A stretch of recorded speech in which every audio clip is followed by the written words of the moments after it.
Hello everyone, welcome again to another lovely little stream. I was gonna say a Friday stream, but it's not Friday, it's Saturday, because yesterday I couldn't fucking stream because the power went out and it was pretty shit. But welcome everyone. We're gonna continue with the Coca drawing. I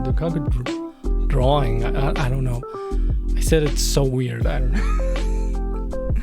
But yeah, we're gonna continue with this little drawing that I left unfinished last time. And looks great, thank you. Glad you think so. Now here's the thing. I was thinking of, like, at first I was thinking of doing a line art, like a full-on clean line art of this. But honestly, looking at it, it looks pretty alright as is, save for a couple details that I would like to fix. So I think instead of line art, what I'm gonna do is refine the sketch a little bit and color it that way. Let's hope more people show up. Well, there's already quite a few people here, as opposed to on Tuesday. So that's good. Man, freaking line art. Yeah, we're not gonna do line art. I'm gonna fix lines like this one that are like pretty rough. Cause like if you look at the rest, if you look at this is already pretty clean. Hey, Amity, thank you for the follow. Oh shit, and you subbed with Twitch Prime. Thank you so much. Wow, thank you, mate. Very appreciated. The amount of people. Yeah, there's a bunch of people. What the hell? What the hell? But thank you all for coming. But yeah, there's a bunch of parts of this sketch, quote unquote, that are pretty clean already. So I think what I'm gonna do is just refine the sketch further and then just color with that instead of doing line art. Because honestly, I really don't want to spend like 8 hours of my life doing the line art for this picture. So might as well just get started, and I'm gonna begin with a small brush, and we're gonna start refining these lines, make them a little bit thinner, a little bit more defined, taking away all the sketchiness. Not all of the sketchiness, because I do like the sketchy look somewhat, like, you know, just defining them a little bit more. Line art is pain. Yeah, line art is a pain, indeed. It is terrible. I hate doing it. It's the worst part of the process. Well, I don't know. Maybe I don't know whether I hate line art more than shading. I don't know which one of those I hate the most.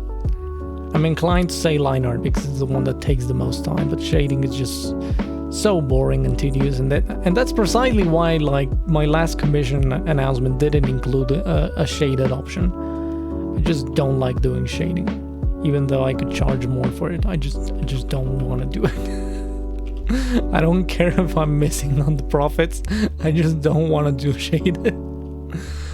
But yeah, so we're just gonna clean this up.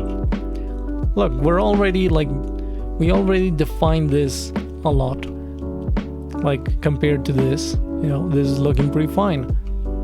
Now here's the thing though, we also have these edited version that people asked for last stream. Well, not last stream, but the last art stream, which I think was last Friday. People asked for this fucking edit in the moment.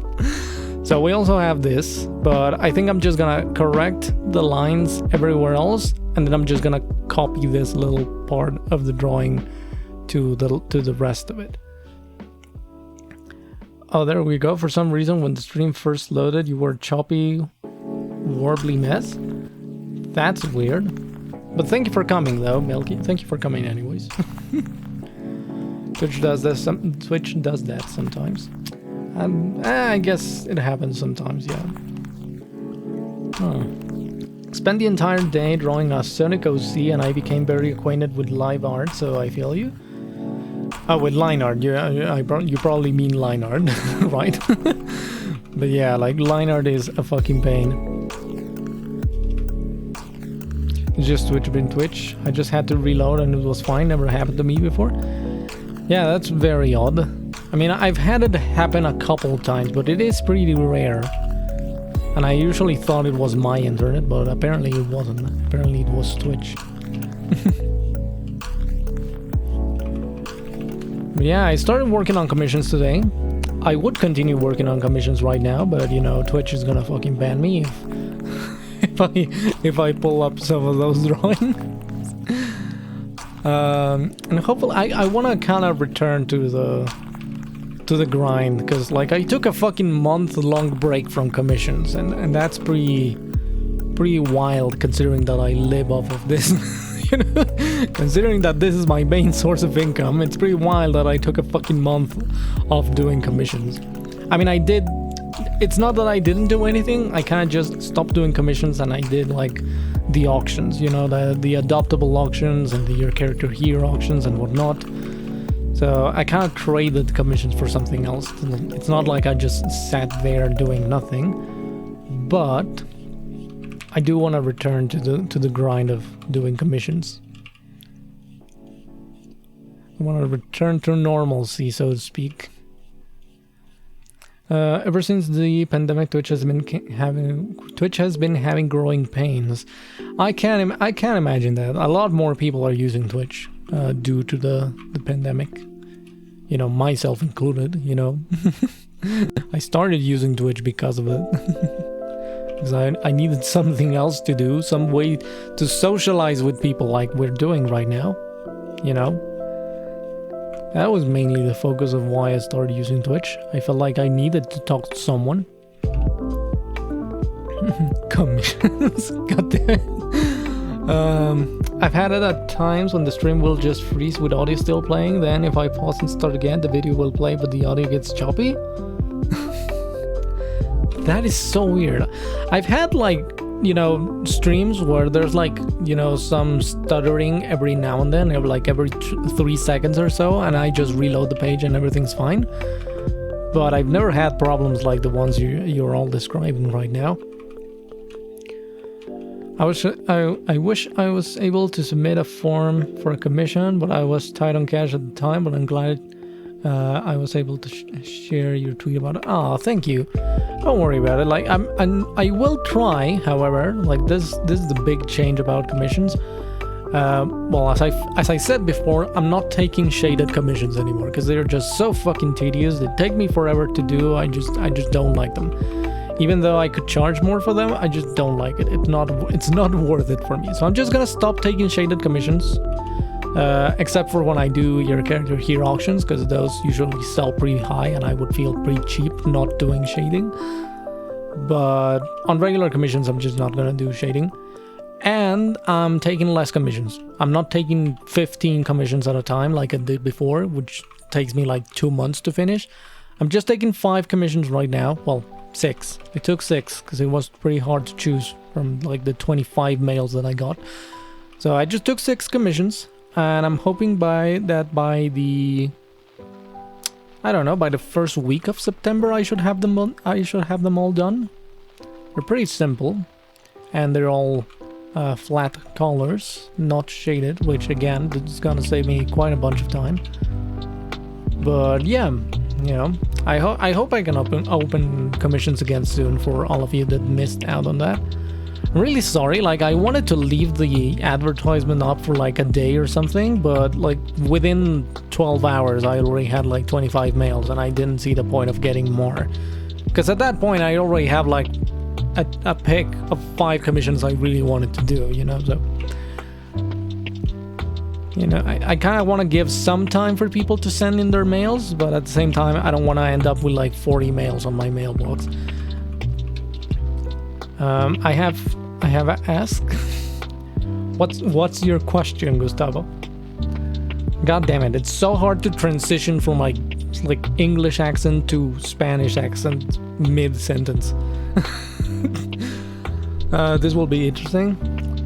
It's all good. I was strapped for cash at the time, but I finally got paid, so I'll keep an eye out for next time. Oh, it's fine. Thank you. Thank you for keeping me in mind, though. I still appreciate that. And I do appreciate the retweets on my advertisements whenever I open commissions. Those are very helpful, actually. Hoping to try and get a commission next time. Well, hopefully. Well, you did submit an idea. I'm sorry I didn't choose yours, but I don't know. I just had a lot of really interesting commissions that I wanted to work on. You know, it's kind of hard to choose from so many. Hello, Rich. How you doing? Tanya, it's transfer photo for I have the task for the draw of Pride Month. She's trans. Tanya's trans. Was all explained within the Pride Month post. Was all explained there. But yeah, Tanya's trans. I keep getting people tagging my shit as Fuda on Fur Affinity and whatnot. Like not on Fur Affinity, on Ink Money, sorry. On places where people can add the tags, I usually leave them open. I usually allow people to change the tags and whatnot. Usually because I feel like I'm gonna miss a tag or two and people can fill in the gaps. But I'm getting a lot of people just tagging Tanya as Fuda, and I end up thinking like, well, I guess, you know, visually it's the same. So I guess if someone is looking for Fuda and they see the picture of Tanya, they're gonna be satisfied with that. Like, they're not gonna think, oh, this isn't what I asked for. Like, it's visually the same. But I don't know, it feels weird. It's a whole kind of weird topic. I don't know. Closing when you gotta close is good for time. Last time I was hounding a customer for a commission. They promised me they'd have the money in a few days, so I waited. Then they bailed, wasted time. Yeah, that also happens. Like, I don't want to wait for people to be sure whether they want a commission or not. I want people to be sure the moment they send their mail. Also, like, a lot of people, I don't know why, but apparently a lot of people have a lot of trouble reading the instructions that I have for my commissions, and I don't think they're that complicated. I think my instructions are very straightforward, and a lot of people just don't send the correct mails. Like, for example, what I ask of people is, one, give me your username, like, because whenever I receive a mail from, you know, like, whoever at gmail.com, I don't know who you are, if you're someone in For Affinity, if you're someone on Twitter, if you're someone on Ink Bunny. And I usually tag, whenever I post the commissions, I usually tag commission done for this person. So that's why I ask for the usernames. So I ask for their usernames on the mail. I ask for a detailed idea of what they want, which is like obvious. And I ask them for references of the character. And usually they miss either two of those or like everything, and they just like, I have people who just send like a mail, not saying who they are, and they just say, can I have a commission? And that's it. Like, they literally just say, can I have a commission? And like, I don't know, man. I don't know what you want. I can't decide whether or not I want to do your commission. So yeah, that's a fucking problem. Rich, all good. How about you? Doing alright. Doing pretty alright. It's been a stressful week. Not gonna lie. It was a pretty stressful week. Had to move some furniture, and there was like a whole misunderstanding on the times and schedules about the whole fucking thing. And it just ended up in a lot of shouting with family and like, because we didn't hire a moving service or anything like that. I was going to carry the furniture, but we needed someone else to come with a fucking truck and such and such and such, and then it was a whole mess, and it was very fucking stressful. And I'm still fucking sore in my shoulders from it. I have a Google survey I make people fill out, and a lot of that information is a required field. I think I will look into making it that way next time. I think I will have like Google surveys next time in order to get my commission submissions. Because yeah, like I think I give pretty plain and simple instructions and people still miss them for some fucking reason. I mean, I explain them, you know, I just don't leave them hanging. I send them a mail like explaining, hey, you know, I need you to send me the details of what you want so I can decide whether or not I'm gonna do your commission, so please send me that mail. Some do, some reply and actually send a proper mail, and some just never fucking reply for some reason. I don't know. I don't know if they get offended at the fact that I told them their mail was incomplete or something. People are dumb, bro. They can't even wear masks. Yeah, people are fucking dumb. I know. I mean, I don't want to call people that want to buy from me dumb. but, you know, if you don't send a fucking proper mail whenever I, like, list it's a 5-step process. My fucking commission shit has, like, step 1, step 2, step 3, step 4, step 5. And that's it. Like, just follow the 5 steps. It's very easy. It's very easy to just follow the steps. So they can't send me their idea without it. Oh yeah, like with the Google Forms. Yeah, the Google service. I think I missed my tags in the email. Tags on the email. Oh yeah, I think you didn't send. I mean, there's some people that I can accept not sending like their username on the email, but that's mostly because their email is the same username as they are on Twitter, on Discord, or somewhere else.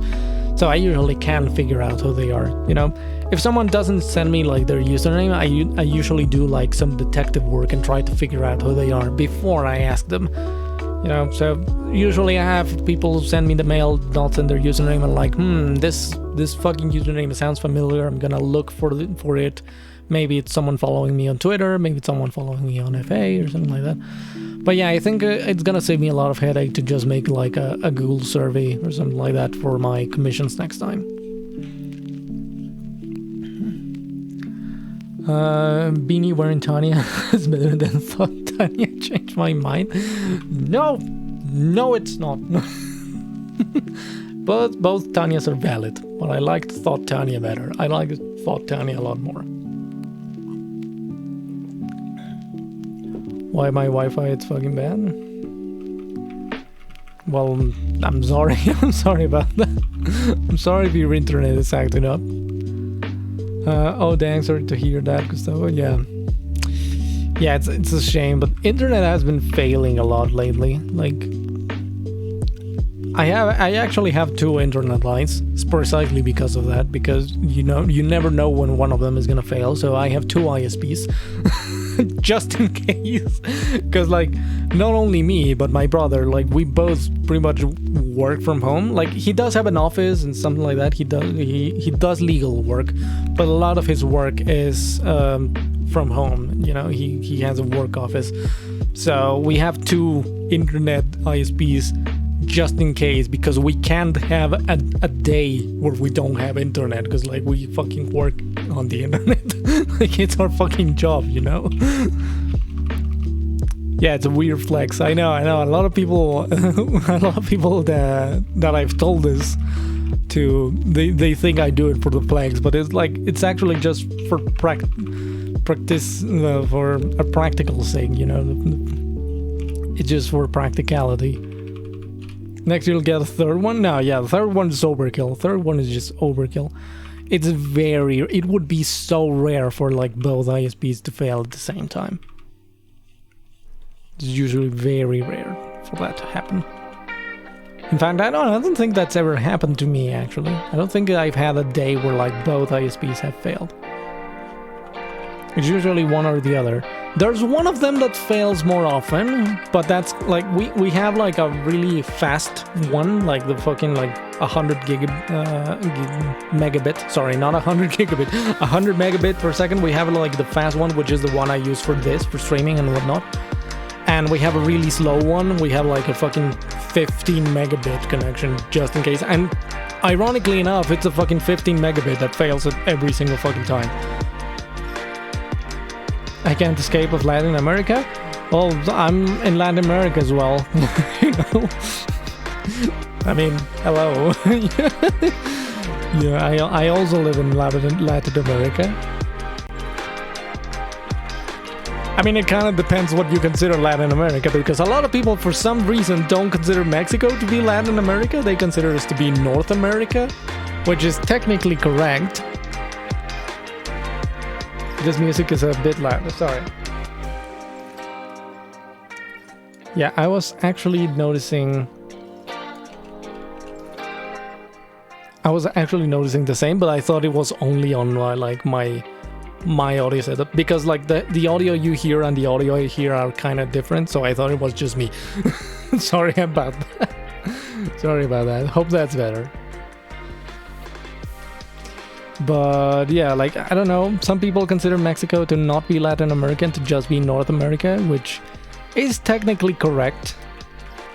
But you know, like, Mexico's still very much a Latin country, so you know, like, we could be considered Latin America, so I like to think of Mexico as part of Latin America. Like, here's the thing though, like, Latin America is a very it's a very ambiguous term. There's no official like definition of what Latin America is. However, there is an official definition of what North America is, which is like pretty much Mexico, United States, Canada, and above. Not gonna lie, what's been going on here in the States is making me miss Guadalajara. Honestly, as a third party looking in, the United States is a fucking mess right now. Like, look, I know that Mexico has its problems. I know that we have a lot of fucking problems, but Jesus Christ, dude. Sorry to ask again. I can add you in Discord, for my internet is very bad and I can't listen. Why would adding me on Discord fix that? Also, no, I really don't add people on my Discord just like that. I do have a server, but like, I like to keep my Discord friends to myself, you know. I just don't add people just like that. Sorry.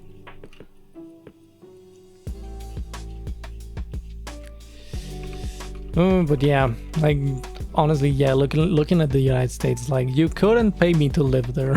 You couldn't fucking pay me to go there. No thanks. I'm very happy here in Mexico, you know, regardless of all the problems that we have. Everywhere got problems, but usually is more apt. Yeah, like, fucking, it's really intense. I know, don't rub it in. I'm sorry. I'll stop. But yeah.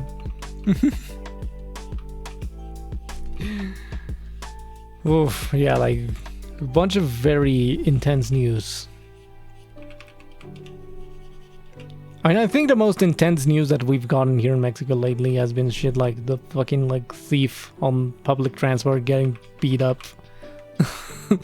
There was this, like, viral video over here about, like, a thief on a combi,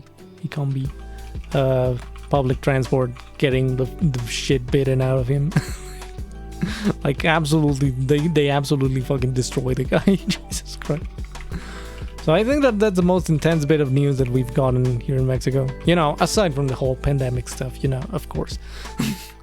Besides the big ass elephant in the room, you know, like. Yeah, it was pretty much karma. Like, he got inside like one of these like mini buses, like this like Volkswagen vans, which we use for public transport over here. And he started like asking for, you know, cell phones and wallets, and the bus driver, you know, pushed the pedal. He fell down, and then people started fucking ganging up on him. It's fucking amazing. There were a lot of memes about it. There were a lot of really good memes about it. Serves them right, to be honest. Like, honestly, yeah. Like, I don't like to say that someone deserves to be like beaten unconscious in the street, but you know, people are pissed. People that use public transport. I don't use public transport precisely because of the insecurity of it. People that use public transport a lot get mugged, and you know, fucking like once a month or some shit like that. It's very insecure. So you know, so yeah, people are fucking pissed. Whenever they get the chance to retaliate, they're gonna. You know, and this is one of the mildest events. Like, we've had people like fucking pull up a fucking gun and shoot the thieves. Like, you know, every like, we're getting more and more into the territory where people are retaliating against like petty thieves. in very excessive ways, might I add. But you know, it's like, well, you kind of were asking for it, you know, like. Whenever you're mugging people, you're kind of fucking asking for it. The most interesting thing is that Mexico is not an open carry country. Like, you can't really have guns in the middle of the street as a citizen. So whenever people like fucking pull up a gun and kill a fucking thief or something like that, it's really fucking intense news over here. But it's time to look my boquita and leave stream. Sorry. Good luck with the draw. I'm sorry about that. Sorry that your internet is like acting up and such. Like, sorry about that. But thank you for coming though. Thank you for staying a bit.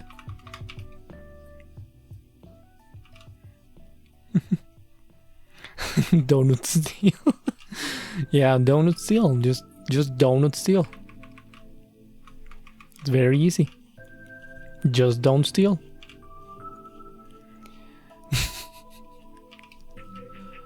But yeah, we have some funny stories over here, but nothing too intense lately.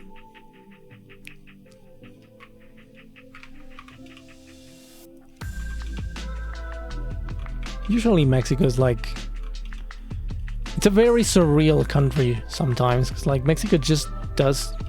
We just do our own thing, and like we don't get involved with the rest of the world for some reason. Which is fine on one end, but like, you know, on the other, we're kind of like behind the world on pretty much everything. But we just live happy and unconcerned lives for the most part. We just don't engage with the rest of the world that much. We vibe in. Yeah, we vibe in. Like, it's really funny when other countries want to mess with us because we usually just don't care. It's like, whenever there was this, like, I don't follow Dragon Ball, so I don't know what fucking season it was or something, but it was gonna be like a grand episode of fucking something like in 2017 or 2018, I don't remember. And like, Mexico had several states where like the governors of the state like organized like fucking like mass screenings of the fucking show. Because Dragon Ball is a very important cultural touchstone here in Mexico. But yeah, like it was gonna be aired in public, you know, just in general government locations and whatnot. Like, sorry, not government locations, public locations. Was it the Broly movie? Yeah, probably. I think it was the Broly movie. But the thing is, like, the Mexican government in no way asked for permission or licensing or anything like that to the fucking studio in Japan. And the studio in Japan said that they were gonna sue Mexico for like copyright infringement, and like the response from Mexico was pretty much like, good luck with that. Like, it was fucking like... It was hilarious in my opinion. To me, it was hilarious because like we just don't care, man. We just don't care. Trying to enforce international copyright, it's like in Latin America, but like more specific in Mexico. It's like, good fucking luck with that. It's one of my favorite stories. Like, it just goes to show how ridiculous international laws are. Like,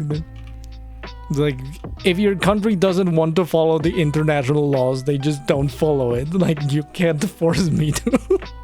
You can't force them to. Oh, I remember that. It was Dragon Ball episode 130 and 131. Oh, okay. So it was an episode of Dragon Ball. It wasn't like a movie or anything like that. But still, you know, the point remains. It was pretty funny. You can't take away our Lord and Savior Goku. Like, seriously, Dragon Ball has such a massive cultural impact here in Mexico for some reason. I don't know why. Like, it's the one anime that every Mexican has seen. Like, Even our parents know about it. Like, it's wild. Like, everyone knows about Dragon Ball in here. Well, at the very least, it was like that in the 90s. I don't know anymore. I don't think people watch Dragon Ball that, like, fucking religiously as they used to back in the day. But yeah, during the 90s and early 2000s, yeah, Dragon Ball was a massive cultural cornerstone here in Mexico. In the States, some Floridian government person or whatever was tweeting, making fun of Dragon Ball for some reason. They just like the buff dude fighting and grunting, can't blink. I don't know, it's just really weird. It's really weird that Mexico has this massive obsession with Dragon Ball. We have fucking taco stands named after Goku and shit like that. And that's how fucking big this whole deal is. Like, it's wild. It's fucking wild, man. But yeah, Mexico doesn't give two shits about international copyright laws. It's very funny. Goku Bell? No, we don't have fucking Taco Bell. Get that shit out of here. Fucking Taco Bell doesn't exist here in Mexico, and I'm glad it doesn't. It's actually been denied, like, to be here in Mexico. Well, not so much denied. Like, they tried to pull it off. They tried to make a couple chains, you know, a couple Taco Bell chains here in Mexico, and it's never worked. Like, they always fail. They always fail. No one goes to fucking Taco Bell. Who fucking cares about Taco Bell? Hello, Aurora. Welcome. How you doing? I was just talking about how Taco Bell is shit, and I don't want it in my country. And I'm really glad that it's not in my country, because it's a disgrace to actual tacos.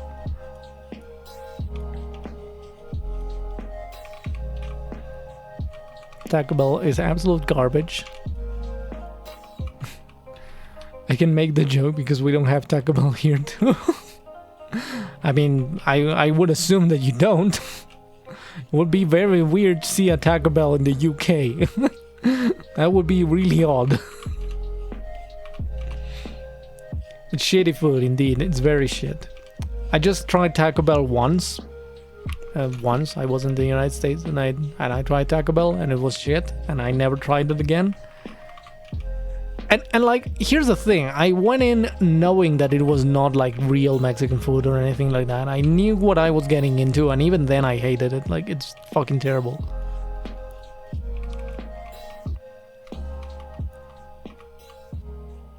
The only good food that I found in the United States was things like burgers and meat. Like, all of that is really good, but like fucking, you know, hot dogs and tacos and anything that's not just hamburgers and meat, everything else is pretty trash. Then again, I went to Washington DC, so I don't know, maybe Washington DC has shit food, I don't know.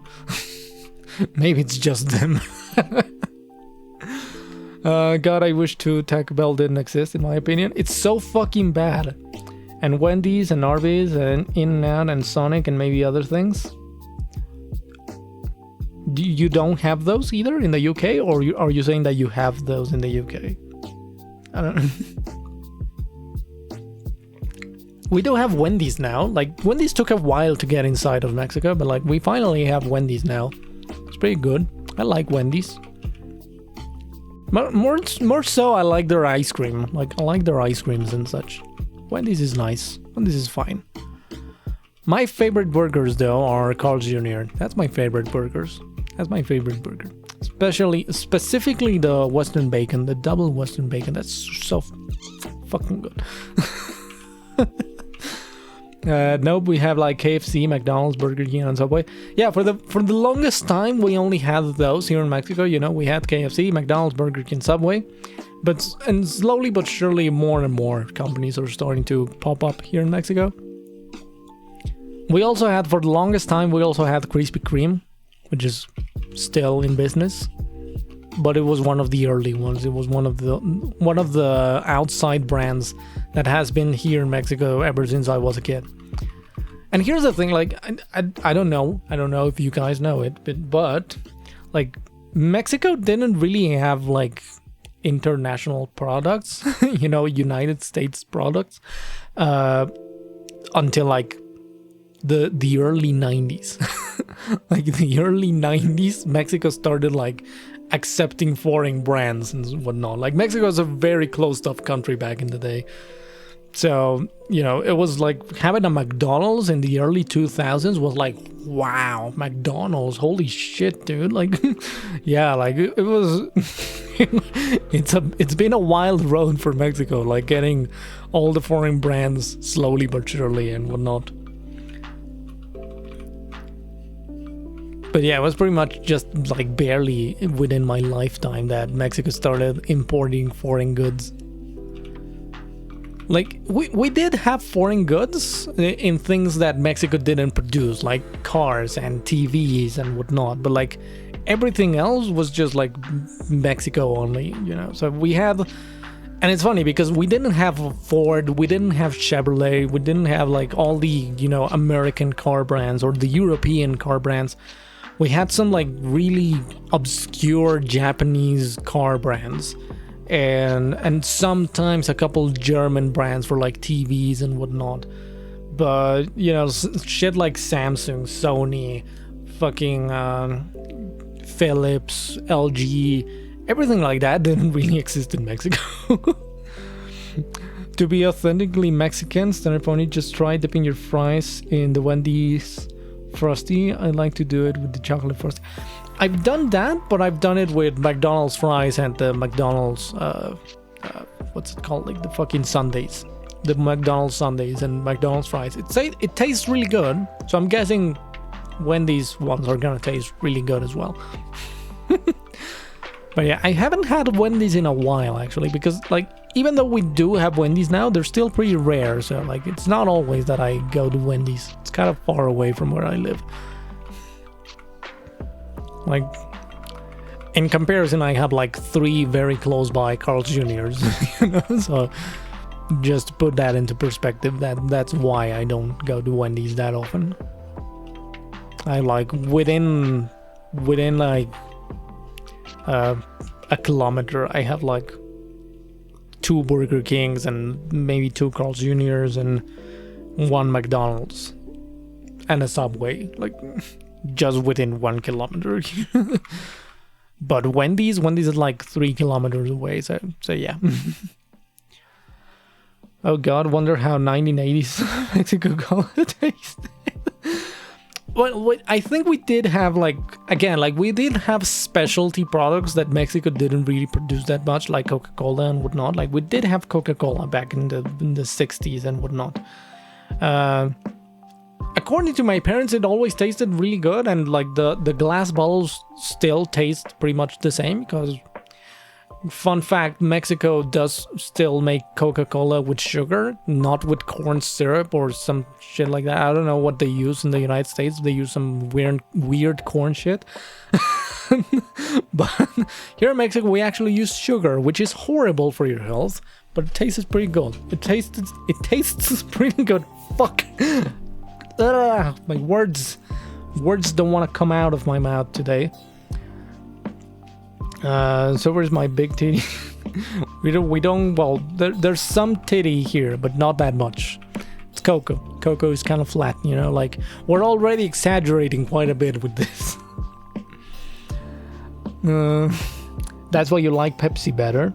Well, I don't like Pepsi. I think it tastes really weird. Like I don't know. I think they use sugar anyways. Like Pepsi does use sugar pretty much. I'm pretty sure, but I don't know. I don't like the taste of Pepsi. It's not terrible. Like, you know, if they don't have whatever I want and they just have Pepsi, fine. I'll have a Pepsi and I won't make a fuss about it. But if I have a choice, I'd rather not have Pepsi. Pepsi Man theme is the best mascot theme ever. That's true. Pepsi Man is the best soda mascot ever, pretty much. But the soda itself is kind of shit. It's kind of trash. The best soda, though, the best fucking soda is Dr. Pepper. That is the best soda. Like, objectively.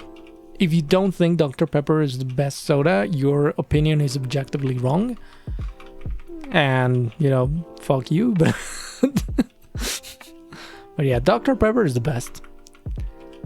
But right now, I can't drink soda because I'm on a fucking diet. And mostly I'm just taking away sugars and whatnot, so I can't drink anything with sugar in it. I'm using stevia now, which is pretty nice. I actually like the taste of it. A lot of people don't seem to like stevia a lot, but I do. It's pretty nice. Pretty nice flavor. And it does sweeten up things a lot. But yeah, I'm trying to leave sugar behind. I'll have a soda like every once in a while. I don't think I've had a single like glass of soda in like a month and a half at least. So I'm pretty proud of myself for sticking with the whole thing. But you know, like I'm trying to I'm trying to lose weight because I'm like fucking 10 kilos over my fucking ideal weight. Over what I should weigh. I don't know how that translates into American weird units. You know, like maybe it's like, you know, 10 kilos is like 134.5 hullabaloonies or whatever it's fucking over there. I don't know. But yeah, I'm trying to do my best. You haven't had a chance to try Dr. Pepper. He doesn't even have a doctorate degree. For some reason, a lot of stores here in Mexico don't have Dr. Pepper. Like, I think the one that I have found that regularly has Dr. Pepper is fucking 7-Eleven, but that's it. It's pretty rare here in Mexico for some reason. You'd rather drink tea than soda? You know, I'm trying to quit soda. What I can't quit is coffee. I will always have coffee. You'd like to speak English like me? Well, thank you. I don't think I'm that good at it, but thank you very much. Chunky boy. We measure in bananas. America's so weird. Why do you have such weird measurements? I feel you. I'm trying to improve my health. I dropped 100 pounds but gained 40 due to depression. Now I go on 3-mile walks 4 to 5 days a week. God damn, nice. Good for you, man. Actually good for you. I don't know what 100 pounds translates to, but I'm assuming that's probably somewhere around like 50 kilos or something like that. Let me actually Google that real quick. 2 kilograms. Come on, Google, give me an answer. 45 kilos. I wasn't that off. I wasn't off by that much. You know, I was just off by 5 kilos.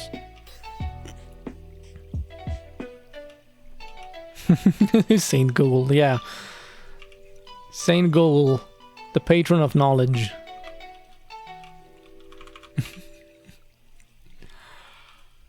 But yeah. It's good to take care of yourself. You know, it's good to take care of yourself and try to improve yourself. It takes a lot of work. But, you know, in the end, it's kind of worth it, I think. The long-term benefits are worth it. Especially I'm trying to take care of myself because, like, I don't have diabetes, but I have a risk of getting diabetes because of family, you know, like my family has like a bunch of people with diabetes. So, you know, I don't have it, but I don't want to risk having diabetes. And, you know, getting awfully close to being really overweight puts me at more risk of you know, getting diabetes. So I'd rather just take care of myself a little bit. Having a thyroid condition kind of makes things difficult. Yeah, I can't imagine that being a lot more difficult.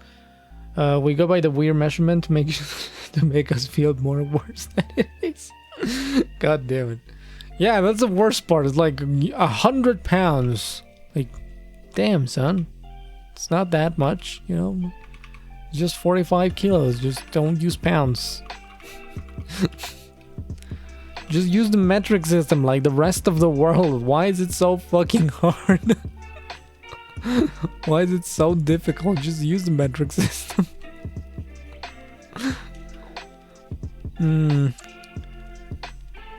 A mí la cuarentena me tiene bien guatón.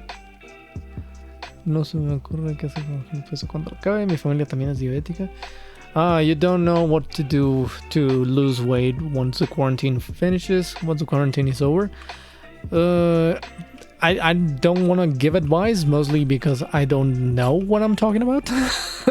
I'm not an expert in the field, so I'm not gonna give advice as to what you should do, because like I have no idea. Like, I'm no health expert. I just follow a diet that my doctor gave me, and that's it. That's all I do. I just follow the instructions. My doctor being my sister, by the way, lol. It's funny having a doctor sister and a lawyer brother. Like, makes life a lot easier. I'm calorie counting myself. Well, that's good, but the diet that I'm following doesn't really focus that much on calories. So, like, you know, it doesn't really matter if I consume, a lot of calories. It mostly matters how many carbohydrates I'm eating, and thus sugars. You know, like sugar is a lot of carbohydrates. Dr. Stonette. Oh no.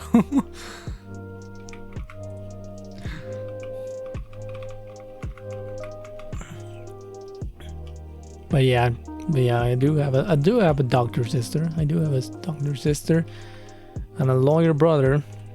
It's fun.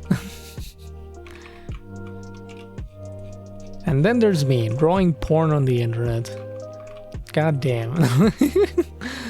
Massive success there. Like, I always just joke about it. It's not like it really matters, to be honest. But it's kind of funny to think about, you know, like having two brothers on two of the most, like, you know, prestigious careers that you can imagine, and then I'm just here drawing porn. Drawing lewds of characters, of furry characters on the internet. I mean, you make mad bucks drawing porn, so who's laughing now? They still make more mad bucks than me. That's the worst part. Well, no, actually, no. Technically, yeah, you're right. Technically, I make more money than them. But, like, I think their future prospects are better than mine. Technically, right now, I am making more money than them. But yeah, like, I don't think that's gonna last a long time, you know. No porn here. Oh, well, not here on Twitch, but, you know, elsewhere. Wink, wink, wink. By the way, welcome, Grim. Thank you for joining. Okay, so the hair's pretty much fixed. I think we're just missing this part of the hair. My old sister is a real estate agent. Oh, god damn. The other is a housewife. Then there's me, a chungus that does voices in big movie cartoons from Japan. My parents are proud. I hope they are. I hope they are. We will see. We will see whether or not my career prospects improve in the future. Your internet's also not going great? Damn, I'm really sorry, Richie. Really sorry about that. Like, I'm just streaming at 1080p, right? Like, maybe I could drop it to 720p, I guess, in order to make it easier, but I don't know. Like, I would need to stop the stream in order to change the resolution of it and whatnot, and like move all my scene around and whatnot. But so I'll keep it considered for next time. It's a shame, really, that I don't think we as small affiliate streamers, I don't think we get the resolution downscaling options. Like, can you actually go into your like player and select a lower resolution for my stream? I don't think you can you? Looks like it fixed. My router is kind of weird. Oh, you said that it got worse again. God damn it. So, sorry about that. No, you can't, right? Like, yeah, like, sadly, we're kind of like limited It's very stupid because it's the small streamers with the, you know, the small viewership that could really use the option to downscale the streams to like 720p or something like that, depending on the person who's viewing. I don't know why that is restricted to only partners on stream. It's very fucking stupid, to be honest, because I'm pretty sure it's restricted to only partners. I don't know why Twitch would make it so. Like, it feels like just putting more stepping stones on, you know, more what's the word I'm looking for? More bumps in the road for small streamers. Hey Kiki, welcome. How you doing? Kiki's back.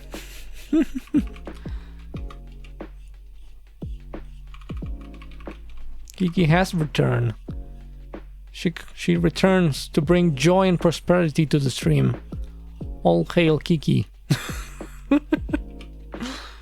Hey BB, welcome. Welcome again. Welcome everyone.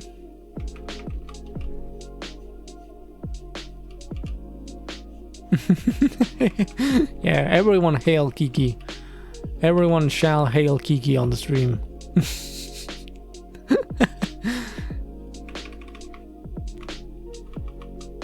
Yeah, Kiki's back. Back again. Kiki's back. Tell a friend. Kiki's back. Kiki's back. Kiki's back. Okay, okay. That was enough. By the way, I saw your tweet about Destiny 2 and the Solstice armor. Tried it myself and man, it's a pain.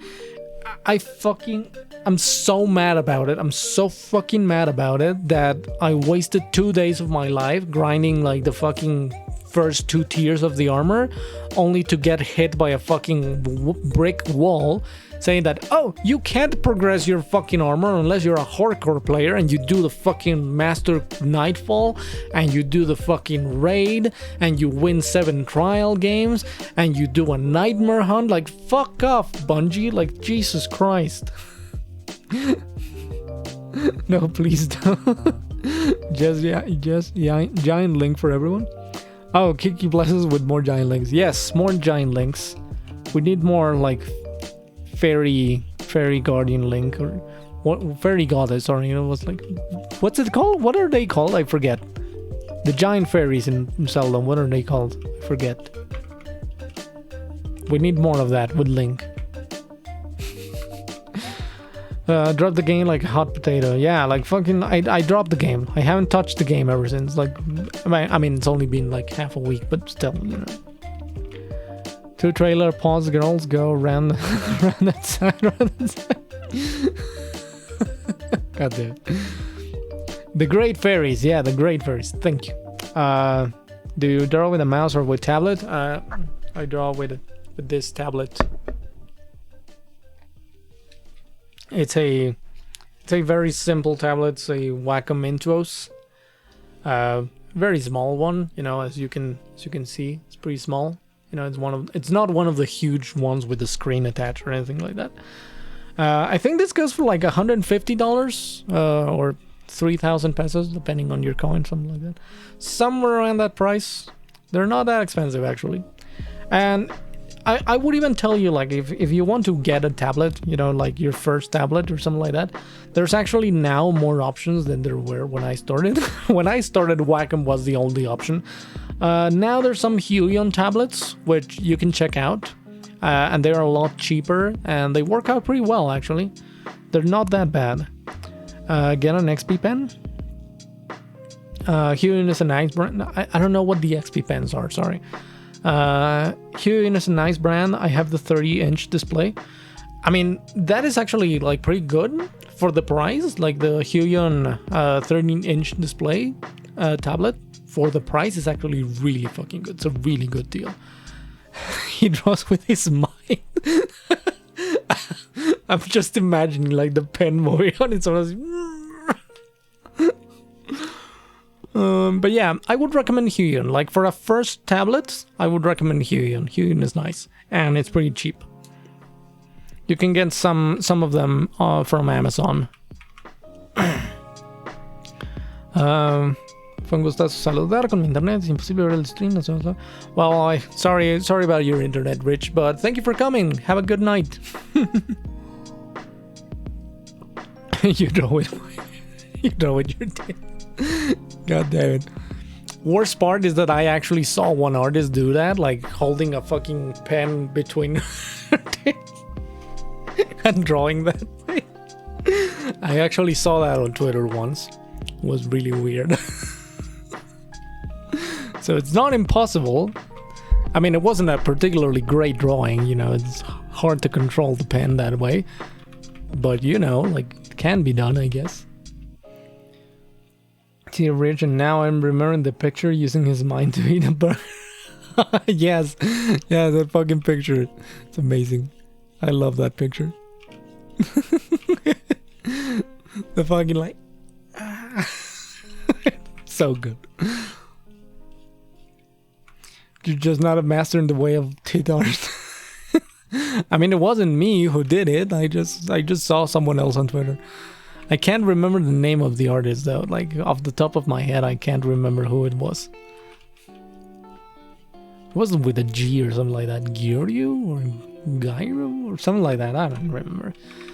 I couldn't tell you right now. But yeah, there are people who do it. And I have seen people do it.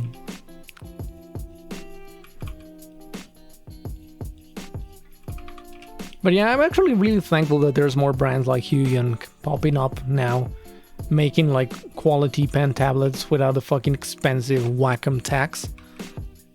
Cause like Wacom is kind of like Apple, in the sense that they do like pre-average hard. God damn it! Sorry, I have the hiccups. They do pre-average stuff, and they charge like a fucking premium price for it. Like, why?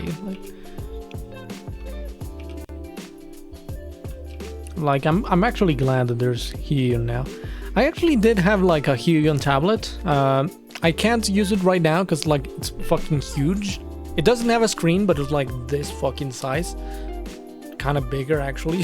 Like it's really oh, you can't even see in the frame. It's like this fucking huge or something like that. Like it's a huge fucking tablet. It's a huge fucking tablet and it works pretty well, but I can't use it because I have a really small desk right now. I'm actually getting a fucking desk made by a friend, so hopefully in a couple months I'm actually gonna have a bigger desk.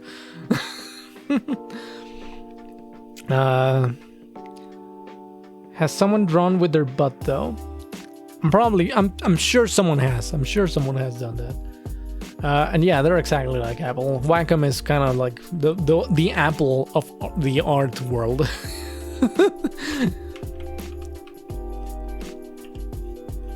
In fact, now that I think about it, didn't Wacom and Apple like fucking collab for the latest iPad or something like that? And you know, you have a fucking Apple and Wacom designed pen to draw with it, like some fucking shit.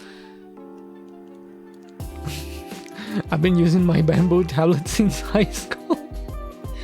I've changed through several tablets over the years, mostly because I break the cables. Fortunately, nowadays, they have fucking removable cables. Oh, yeah. God damn it, the framing on my camera is kind of different than the framing. Let me change that. Actually, that should be better. But like, what I was trying to say is that thankfully now they have fucking removable cables, and I can actually change the cable if something happened to this. But before, the fucking Wacom Bamboo of yesteryear didn't have that option, and you were fucked if your cable broke, which happened to me. Gosh, the one year I get my tax return, I bought Wacom tablet. It was on sale at the time to replace one a friend gave me. Nice, like, you know, if you find Wacom tablets on sale or something like that, they're actually really good. Like, I'm not trying to say that they're shit. They are really good tablets, and their pen pressure is like really top notch and whatnot. But you know, it's not like it justifies the price that Wacom likes to charge for this kind of shit sometimes. I don't know why Wacom is so fucking expensive now. They used to have a lot more like accessible products back when I started. Nowadays, I wouldn't really recommend Wacom for any starting artists. For anyone just starting, I wouldn't recommend Wacom. It's too fucking expensive. I would recommend Huion a lot more. Is Huion Chinese or Japanese or Korean? I don't know. I have no idea where they're from actually. It's Chinese. Okay, I guess that explains the low prices. I guess that explains. I'm not a fan. Like I make no secret that I'm not a fan of consuming Chinese goods, mostly because they're made with very unethical means most of the time. But you know, like sometimes you can't really avoid it. Or sometimes it's just like the best option regardless, you know, like.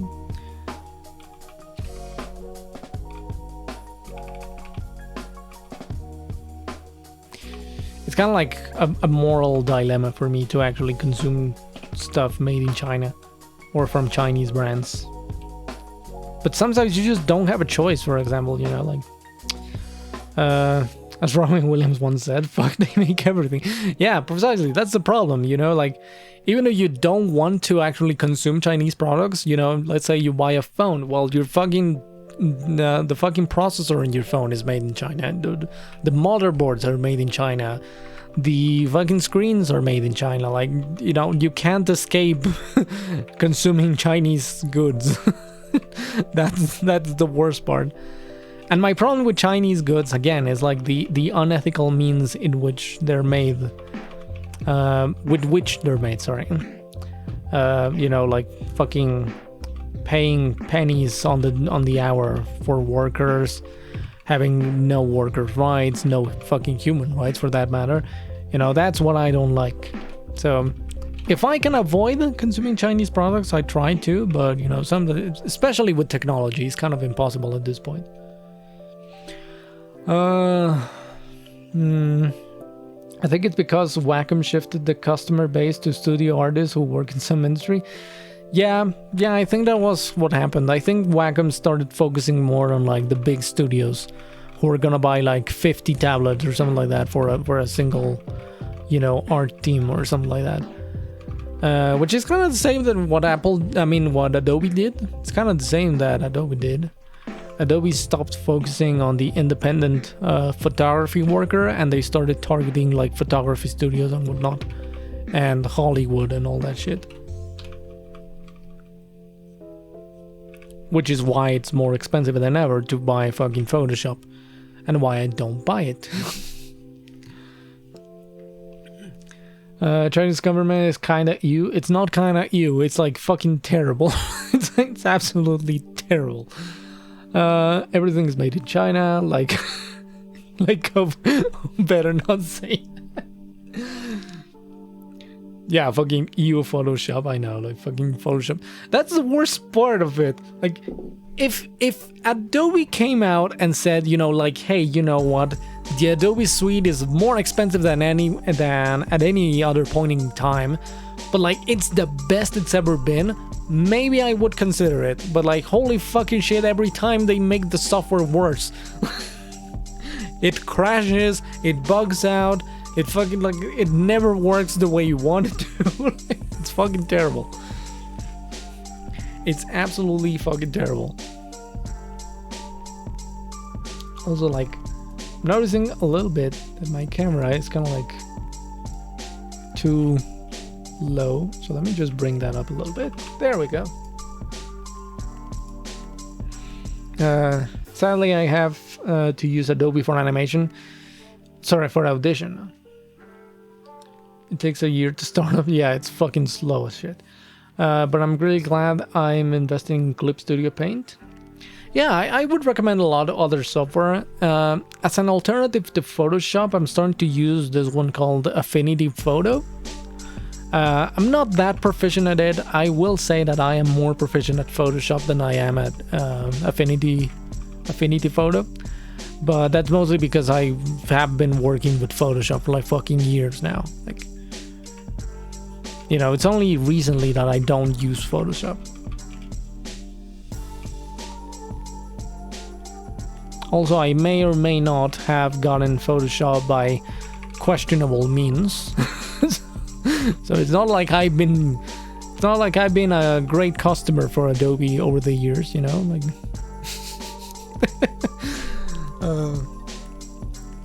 That animation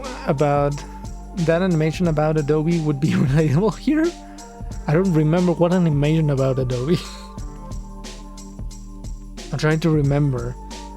Is it the?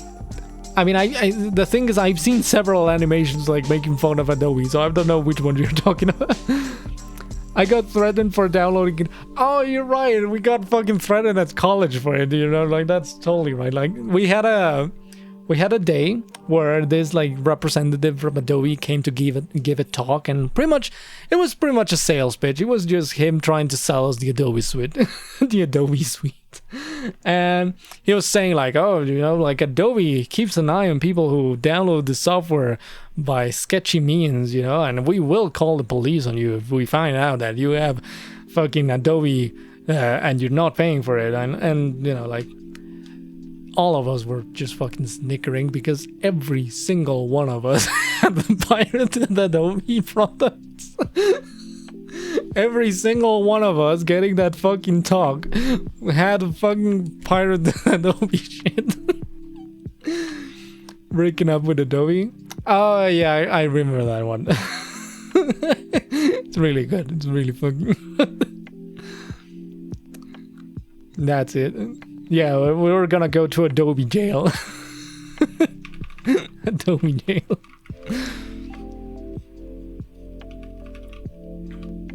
We were gonna do forced labor at the Adobe camps. But yeah, it was really funny, like Adobe trying to threaten college students who were pirating Photoshop. It was really fun. Don't steal from Adobe. Yeah, pretty much. That was pretty much the reaction.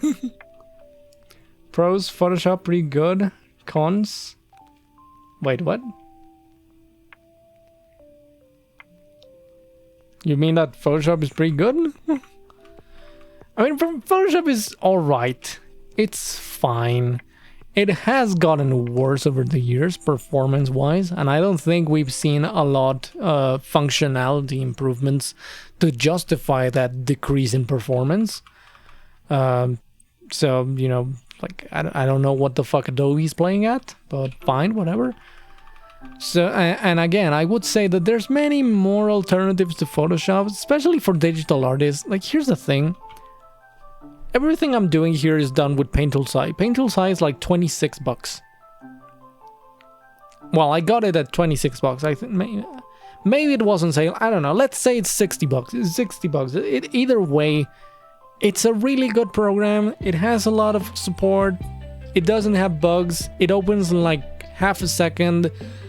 It's really good.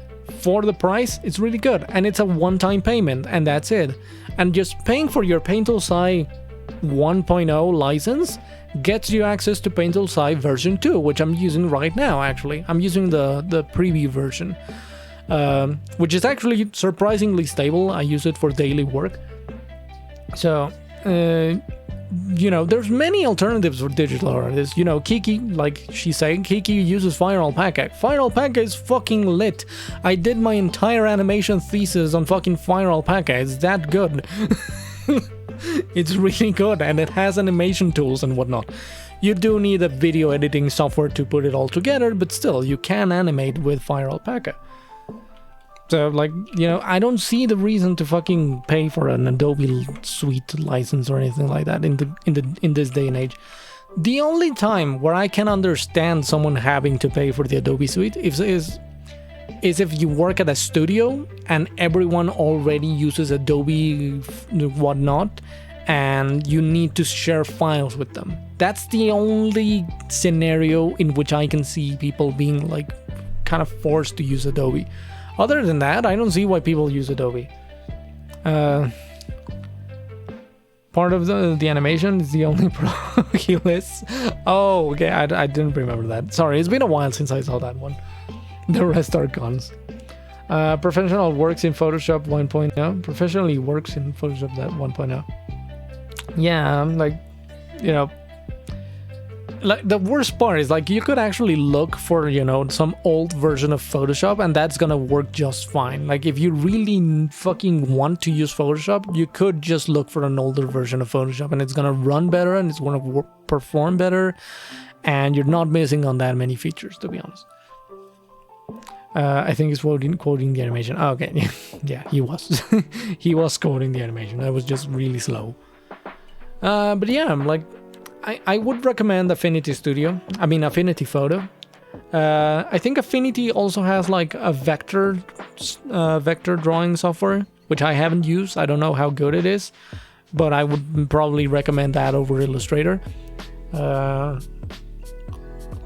You know, there's also Inkscape if you need to do vector work. Another drawing program that's free, like Medibank Paint or Medibank Studio, something like that it's called. It's pretty good. I've used it. It performs really well. Krita also works pretty well. I'm personally not a fan of Krita. I feel it like it's a little bit sluggish, and it has like, it's very open-ended and it gives you a lot of options. But to me, that massive amount of options makes the software kind of complicated to use. So I personally am not a fan of Krita, but I know a lot of people are. And not a lot of people swear by Krita. Just as I use FireAlpaca to do my thesis, I had a classmate who did his with Krita. So Krita is also really good. Kiki, I think, did hers in FireAlpaca as well. You know, our animation thesis. I call it a thesis, but it's like a kind of like a short film that we did in order to graduate or some shit like that. It's not officially a thesis, but it kind of works as one, you know, so I call it a thesis, that's why.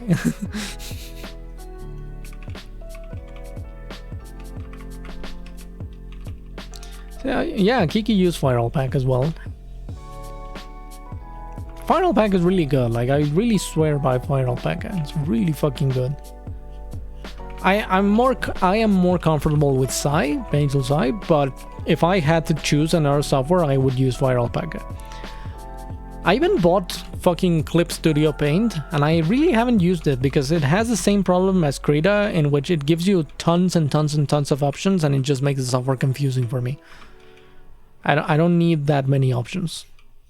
I like my software to be very simple. And also, another thing that I don't like about Clip Studio Paint is that it makes you open this fucking like launcher thing in order to actually open the program. Like if I'm not playing a fucking MMO, I'm not playing World of Warcraft having to fucking launch Battle.net in order to log in. This is a fucking painting software. What the fuck is up with that? I hate that. Affinity Photo is good too. I do need to get the Affinity Designer. I don't really like using the pen tool in AP for making line. Oh yeah, I haven't really tried drawing in Affinity Photo, but you know, like maybe I can give it a shot some other time.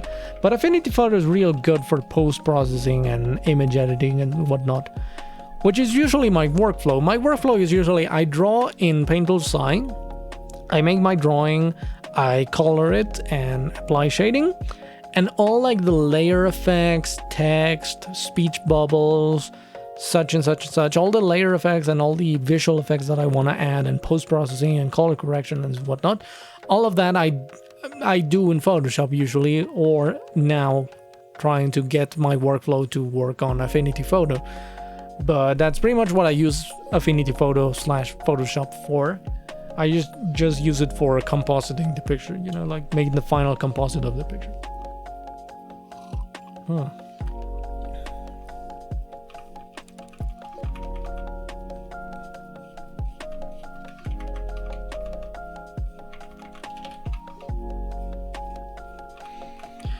But yeah, I'm thankful that there's a lot more software out there than Adobe. Like, because Adobe is one of those stories of like the giant falling from grace, you know. Adobe was really good back in the day, and then it just started being shit over the years. Over the years, it slowly transitioned into being shit, and it's just not worth it anymore.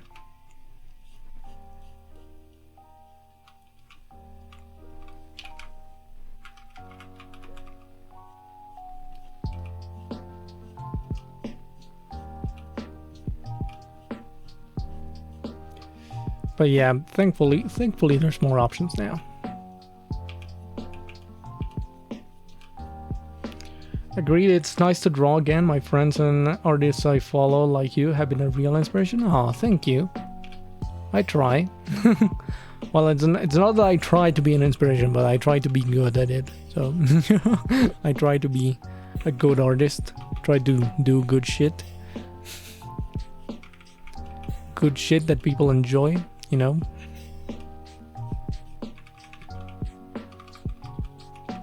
That's the most satisfaction I get out of the whole thing, knowing that people enjoy what I do.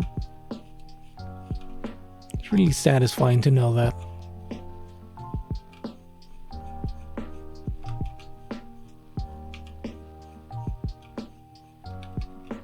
Me too, man. But your stuff's so good, Kiki. Your stuff is really good. Your links are very hot. Your links are very hot, and your dragon Kiki is like super cute. And the way you draw mouths for war and whatnot is like top notch. For real though, like I really mean it. It's really good.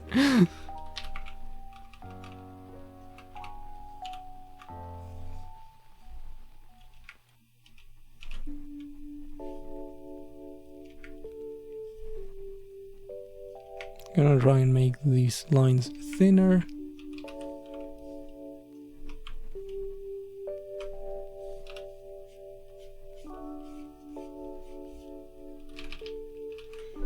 That was a bit too thick.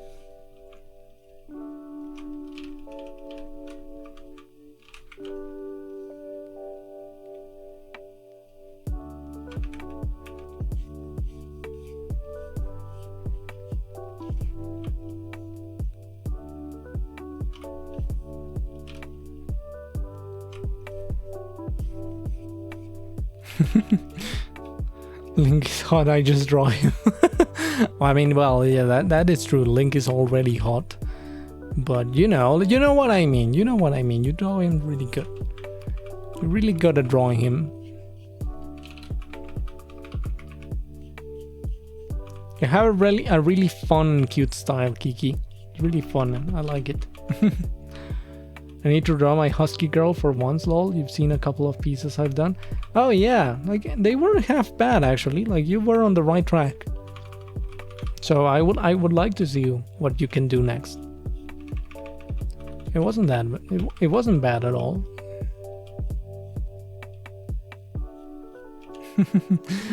Best dragon.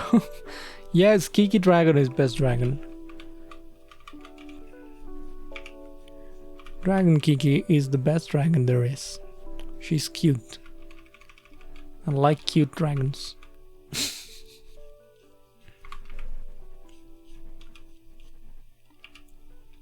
That's a small Kiki dragon. Yeah, Kiki gets all the pats. All the head pats.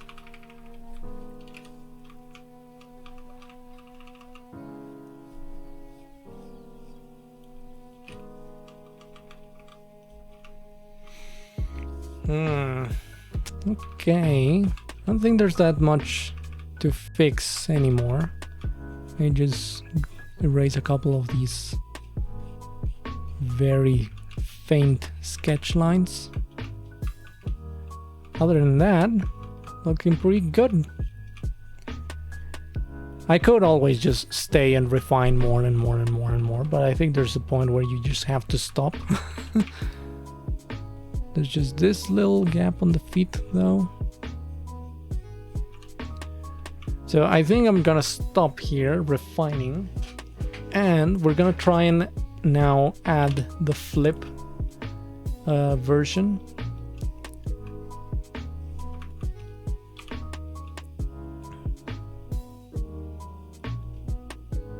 We're gonna try and copy this to our new line art. Well, I'm making a copy of this line art, you know, so that we can edit this a little bit.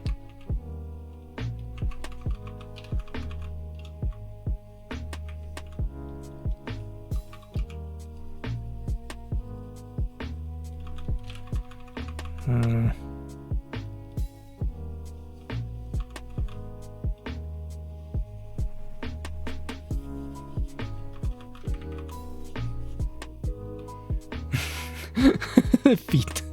God damn it.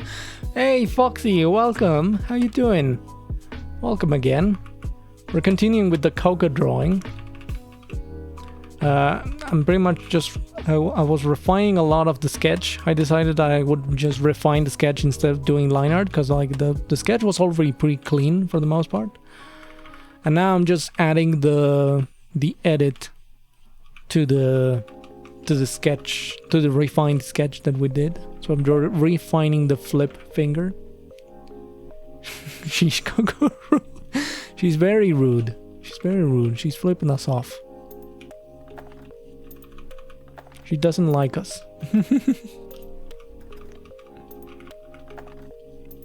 We're ruining her day off.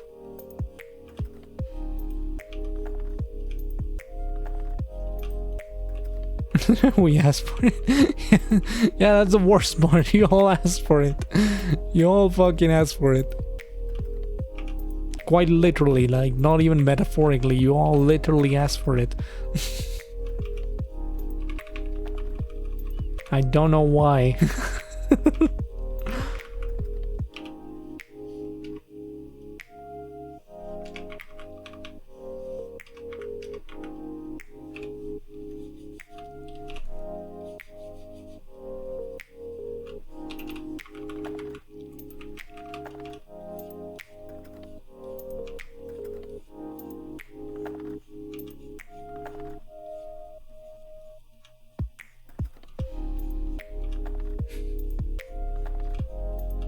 Sorry if I get a little quiet sometimes, like I get concentrated in a line, and like it's hard to think of things to say at the same time.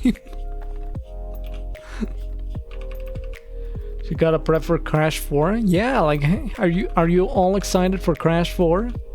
I am excited for Crash 4. Looks pretty hype.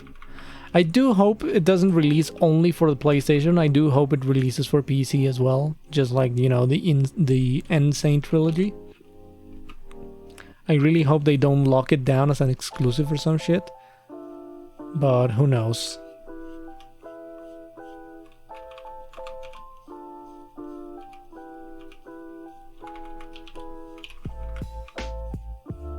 Also, Halo Infinite got delayed. Lomao. I'm not even I'm not even mad at this point. I just thought like, god damn it, 343, like you can't even do a fucking release right, but fine, whatever. I really just hope that they take this fucking delay in order to actually improve the visual quality of the game, because it looks like ass. It looks like fucking shit. Well, okay, I'm exaggerating a little bit. It doesn't look like shit, but it looks current gen. Like it looks like a game that could have come out for the early days of the Xbox One. Why is this the next gen title that, you know, you're trying to sell the fucking new Xbox with? Like I really hope that they take the time to actually polish that game. And like with 343's track record, I also hope that they iron out a lot of the bugs. Like 343 is not really that good at releasing stable games that don't fucking crash every 2 seconds. You're all hyped for Crash 4. I'm hyped for Crash 4. I want Crash 4 is on Switch. I'm pretty sure it will be on Switch too. I really hope so. I really do hope that they don't keep it as an exclusive for the PlayStation.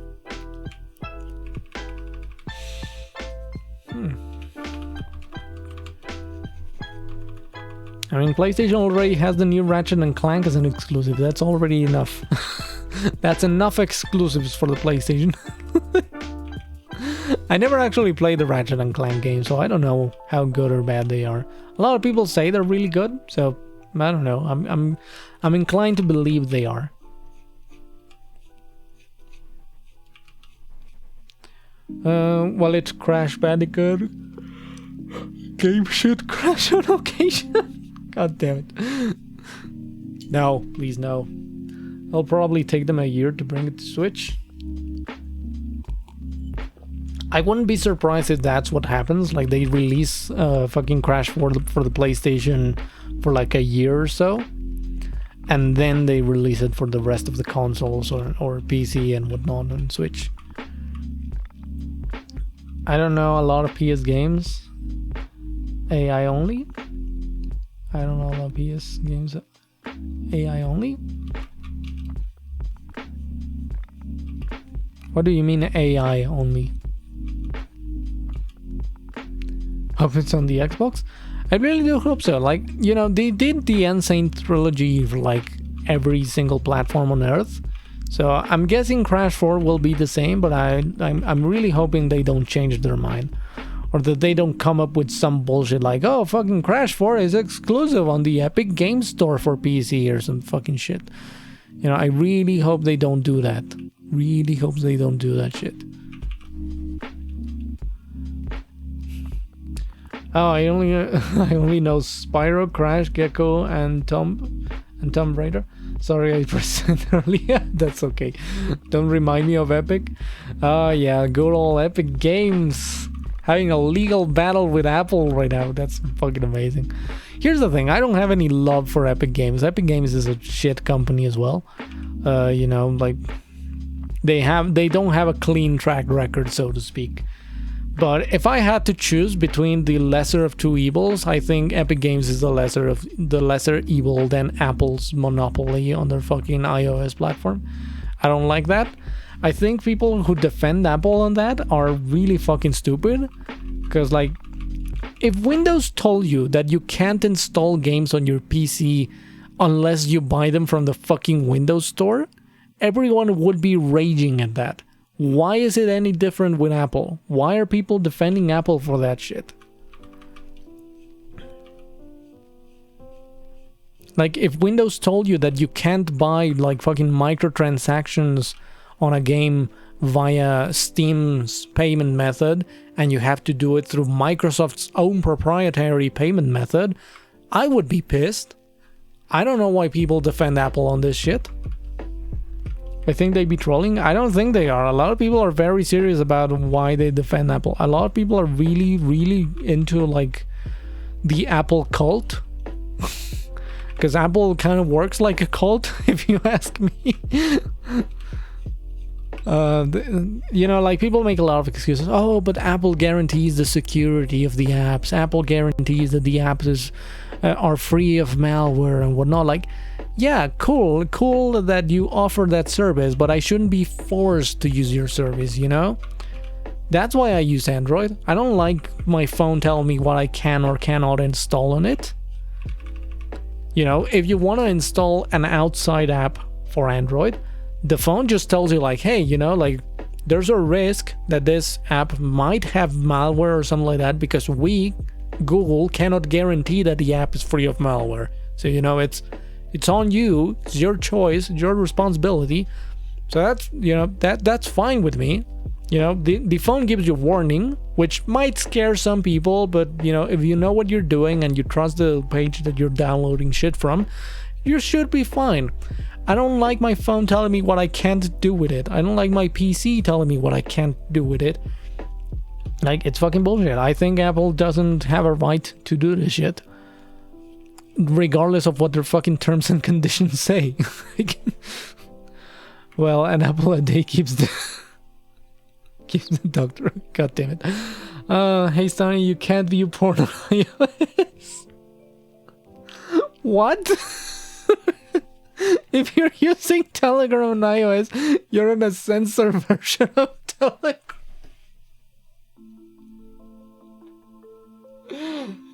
God damn it, is that true? Is that actually true? Like that? God fucking damn it, man. Why? That is so fucking stupid, god damn it. I didn't know about it. I mean, again, it makes sense because the terms and conditions of Apple pretty much force you to be that way. Like, the Tumblr ban was not just Tumblr being silly. Tumblr was forced by iOS to do that choice. Because either they removed porn from the fucking site, or they wouldn't be allowed back into the App Store. Like, Tumblr had to do it. They were forced by Apple to do it. Like, it's fucking ridiculous. It's fucking ridiculous that Apple has that level of control over what you can or cannot use on your phone. It's fucking stupid. I bought the phone. I should be able to decide what I do with my phone. What, Lamau? Yeah, it's fucking terrible. Like, every porn chat is banned on iOS. Yeah, I'm not surprised. I'm not fucking surprised. It's ridiculous. You should be able to install it, even if it's not through the App Store. And that's the thing. I'm not saying that Apple should be forced to allow every single app into their App Store, but you should be able to install outside apps to your phone. That's all I'm asking for, and I think that's all Epic Games is asking for in their fucking lawsuit, from what I could understand by reading it, by skimming a bit over it. I mean, I didn't read the fucking 60 pages of the lawsuit, I read like a little bit of it. But that's pretty much what Epic Games is asking for. They're just asking for the liberty to distribute their app on iOS without having to use the App Store. That an Apple taking 30% cut from the revenue is bullshit. That is also bullshit. But again, it's bullshit not because Apple asks for a 30%. It's bullshit because it's like a chain of things, you know? You can't publish your phone app unless it's on the App Store. If you publish your app on the App Store, then you're forced to give Apple 30% of each payment, of each microtransaction done through the store. And you're forced to use Apple's proprietary payment system. You can't have like your own proprietary payment system, which is what Epic tried to do with Fortnite. That's the thing they tried to do. Like, they didn't remove Apple Pay from Fortnite. They had two options now. What they did was like, hey, here's the regular Apple Pay option, and here's our own direct option, and if you use that, you get like 20% off or something like that. And that's why Apple took it off the store. It is technically in violation of Apple's guidelines, but like I said on Twitter, I don't care what your fucking guidelines say. Your fucking guidelines are not law. You know, you can't just make up whatever the fuck you want of your guidelines and just call it a day. Your guidelines have to adhere to regulation and to law and to actual like real fucking fairness, like how's it called? Free market, you know, they have to adhere to the free market. You can't have a monopoly just because your fucking terms and conditions say you can. The 30% is industry standard. Every store takes 30%. Recall when Epic attacks Steam over 30. Yeah, that's the worst part. Like, here's the thing. A lot of people are calling Epic Games a hypocrite because they're not also suing Xbox and PlayStation, even though Xbox and PlayStation also take 30%. But here's the thing. That fucking like discount thing by paying directly to Epic Games, that is also on Xbox, and Xbox didn't take down fucking Fortnite from their app store, from their game store. It's also on PlayStation, and PlayStation didn't take down Fortnite from their fucking store. Same with the Switch, you know, like the only ones who took the fucking app down were Apple and Google. I think Epic has a case against Apple because Apple doesn't allow you to install third-party software. I don't think they have a case against Google because Google does allow you to install third-party apps on your phone. But I don't know. It's gonna be really interesting to see what comes of this lawsuit. I think if Epic wins, it could bring a lot of benefits to small developers who try to publish on iOS and are just denied by Apple for whatever reason. Or for small studios that just would go fucking bankrupt by giving 30% of their profits to fucking Apple, you know, like, and would rather go independent and publish their fucking app elsewhere, you know, like, but still have it available for iOS users. I'm not saying Epic Games is doing so for the greater good or anything like that. Epic Games is doing so because they don't want to pay the 30%. Like, let's be real. Epic Games is doing it because they don't want to pay Apple. To me, that's perfectly fine. That's fine. But, you know, let's not kid ourselves. Epic is doing it for their own self-interest. Nothing wrong with that. But, you know, It's not like Epic Games are the heroes of gaming or anything like that, you know? Oh shit, I didn't finish the eye and I already made like the edit, goddammit. Okay, I have an idea actually. I'm just gonna do this. Get this ruler out. But yeah, like, again, like, it's... The scenario is pretty much two shit companies fighting over who pays who, or well, not really. Two shitty companies fighting for their own self-interest. That's pretty much it. It's two shitty companies fighting for their own self-interest, but if one of them wins, that could actually benefit a lot more people. Which is the case if Epic Games wins the lawsuit, it could actually benefit a lot of people. A lot of developers, mostly, you know, a lot of small developers, a lot of indie developers. So if I had to choose between the two shit companies, I would choose Epic Games. Not because they're great, but because the outcome of them winning could be beneficial for a lot of people. I still think the case is very interesting. Like, just on its own, the case is very interesting. Like, a lot of people are making the comparison, and rightfully so, are making the comparison to when Windows, Microsoft was sued by the United States government back in like the 90s, I think it was. They were sued because you couldn't install other browsers on your fucking Windows PC. Like, you had to use Internet Explorer. And they were kind of restricting that you couldn't, your ability to install other browsers. And they were sued by the United States government for, you know, monopoly-like practices, something like that. I don't remember exactly what the charges were.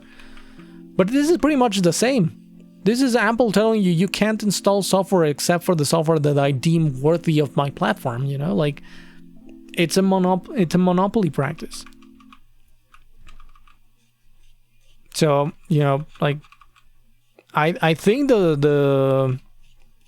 I think there's already like a precedent for this case in the Windows case, but you know, they will have to argue whether or not the case is similar enough to a judge or something like that. This is probably gonna take years. Like, this is probably gonna go to the Supreme Court or some shit like that. I'm actually impressed that Epic Games had the fucking balls to get Fortnite banned from fucking iOS devices. Like, the amount of money that they are losing right now is probably gigantic. So I'm pretty impressed that they had the balls to go this far. You know, again, it's a calculated move. They are probably betting on them winning the lawsuit and, you know, making up that lost revenue. But if they lose the lawsuit, it's just gonna be fucking money drained down the toilet. So I'm pretty impressed that they actually did it. Well, this got deep. I'm sorry, I'm just very passionate about this subject. It's very interesting to me. I find it really fascinating. The regulation of new technologies is a topic that I find really fascinating.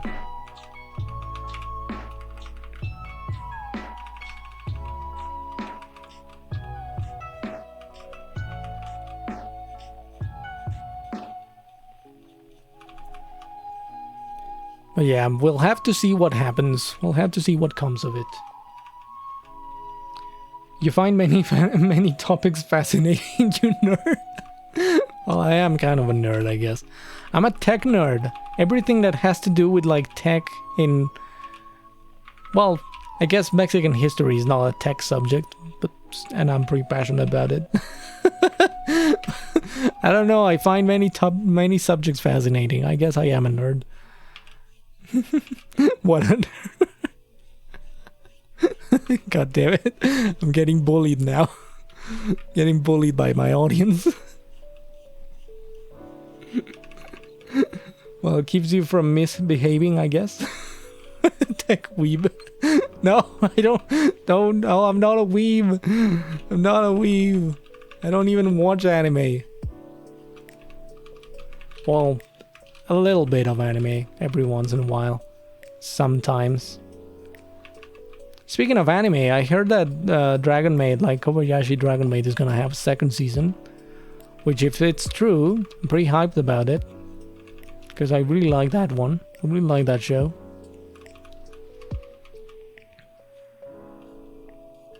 Sweet.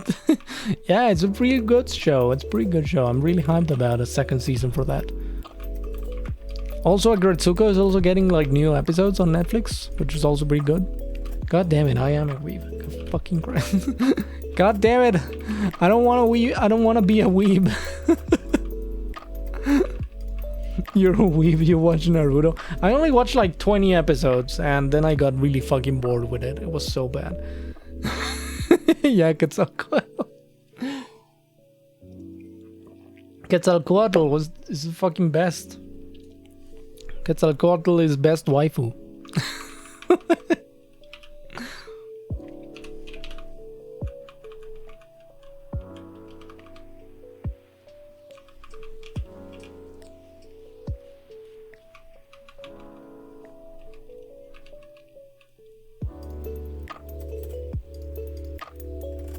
Oh shit, I forgot about this. I did a lot more changes than I should have. Fuck. God damn. Now, how am I gonna do this?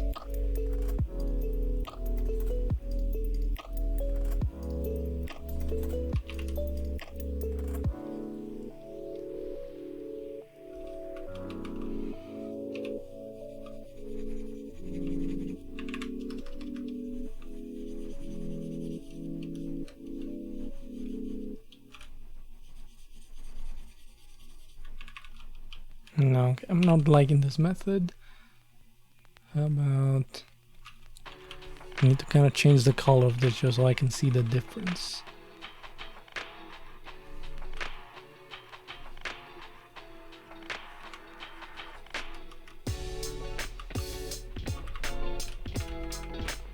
How many waifus do you have, you weeb? God damn it, I have too many. I have too many waifus.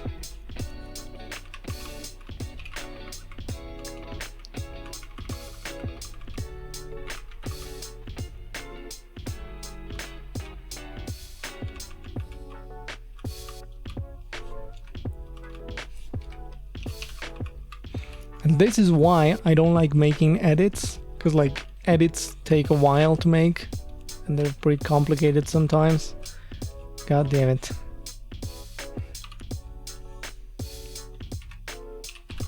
Maybe it's just my method of doing edits. I don't know.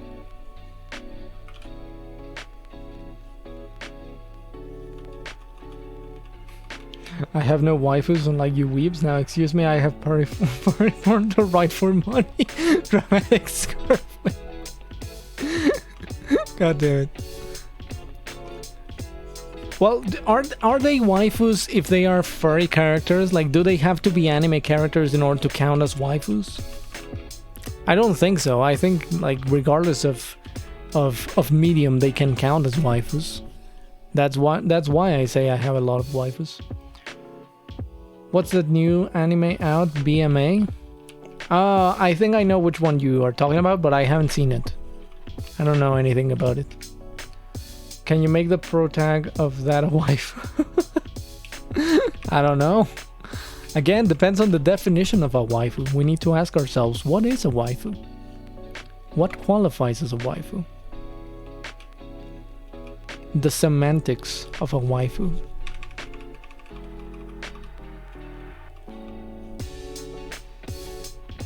Furry and anime have been crossing over a lot lately. I know, right? It's kind of weird. I mean, I'm not complaining, but it is kind of weird.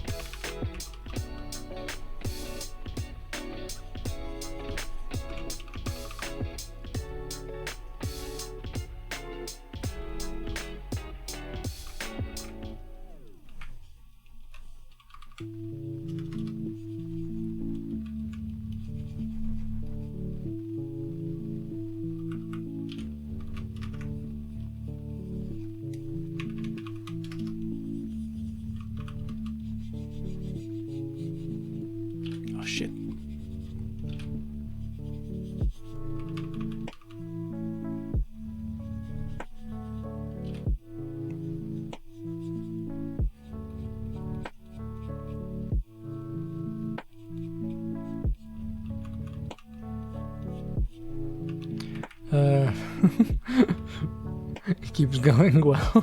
Furry anime. Furries have been in anime forever, man. I remember watching Escaflowne and being amazed that cat girls could be furry. Then I became a furry. Oops. Damn it. Damn it. They caught me. Now, I never really watched much anime when I was a kid, really. Watch a lot of cartoons, but no anime. Like, I only started watching an anime when I was already a teenager. And even then, it was just like a couple here and there. Like, I was never that much into anime. Like, I watched Gurren Lagann, and... and that's it. I watched Gurren Lagann, and then on university, I watched, like, Dragon Maid, you know, like Kobayashi Dragon Maid. I watch Agretsuko, I guess, counts as an anime. Not really, but kinda, I guess. I tried to watch Naruto and it was fucking boring. I tried to watch Sword Art Online and it was fucking boring as well. I then realized that I didn't like shonen anime. I didn't like fucking shonen anime. I tried to watch Kill la Kill and it was fucking boring as well. What else did I watch, like, full, like, complete? I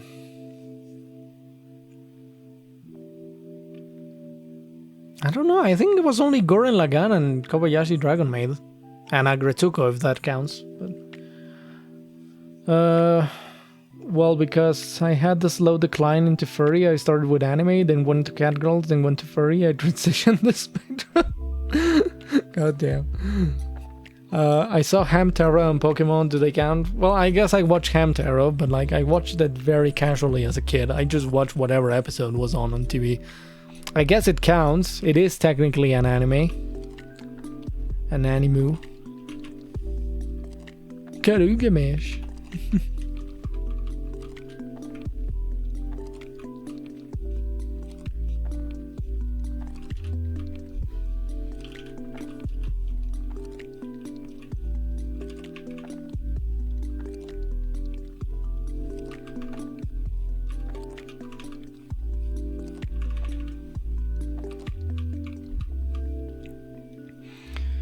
Okay, I think that's not gonna be noticeable, really. Not my cleanest edit, but fine, it's alright. Alright, we finished the fucking line art then. Well, line art in quotations, but fine. I enjoy some of the Gundam series. ED. I saw Attack on Titan for reasons. ET reasons. Yeah, totally wasn't because of the war. I love the war, right, Kiki? Totally wasn't because of that. Outlaw Stars. Start is a lot of fun. Speaking of Catgirl. No idea of any of those, to be honest. I watch all the best animes. I watch Fruits Basket and Cry Like Real Man. I don't know what that is. Cory in the White House. Oh yeah, Cory in the White House is the best anime of all time, of course. We did it, yeah. We finally finished. Okay, so now we can actually make a folder. And this is the main folder. This is the lines. Let's select this. Let's turn this to black. And let's start coloring. My favorite coloring method is to select everything that's not gonna be colored and then just invert my selection. And like do a base coat. Actually, let me open the other Cocopic because I need some color reference. I need to deactivate all the layer styles because like Psy doesn't read any of those files, all those Photoshop files. All 90s and early 2000s shows on Cartoon Network. Oh. Well, I didn't watch many of those. I watched the Cartoon Network, like cartoons, you know, like Kids Next Door and shit like that.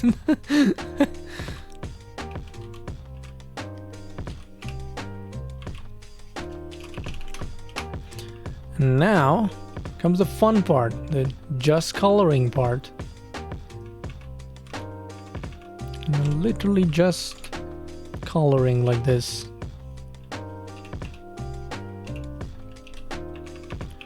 Awesome. We need to color her feetsies.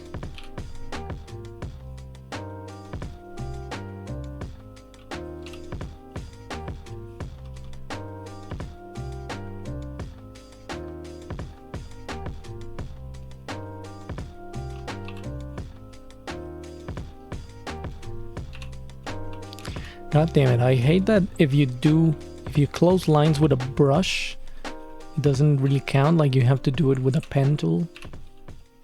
It's kind of weird to explain unless you use Paint Tool Side, like it's weird quirks of the program. I don't know.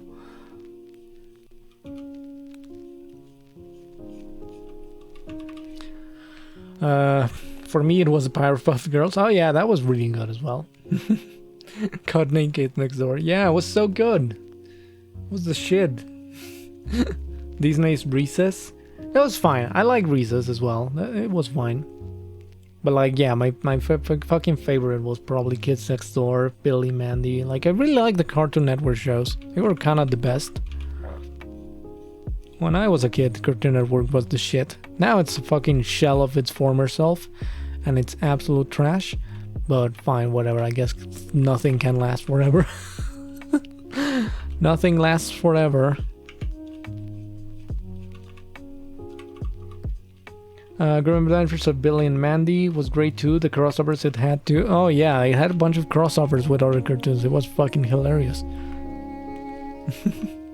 Johnny Bravo, man, I miss Cartoon Network. Yeah, it was really good, and I don't know what happened then. I don't know what happened after that. Started focusing on a lot of fucking live action shows and shit. Like, why? You're Cartoon Network. Why are you doing fucking live action shows? God damn it. They had a few gems here and there, like Gumball and Adventure Time. And even then, Adventure Time, I only watched like the first season or something like that. I didn't like keep watching after that.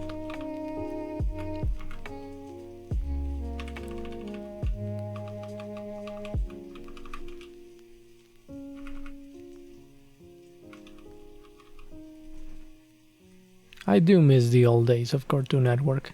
They were so much better back in the day.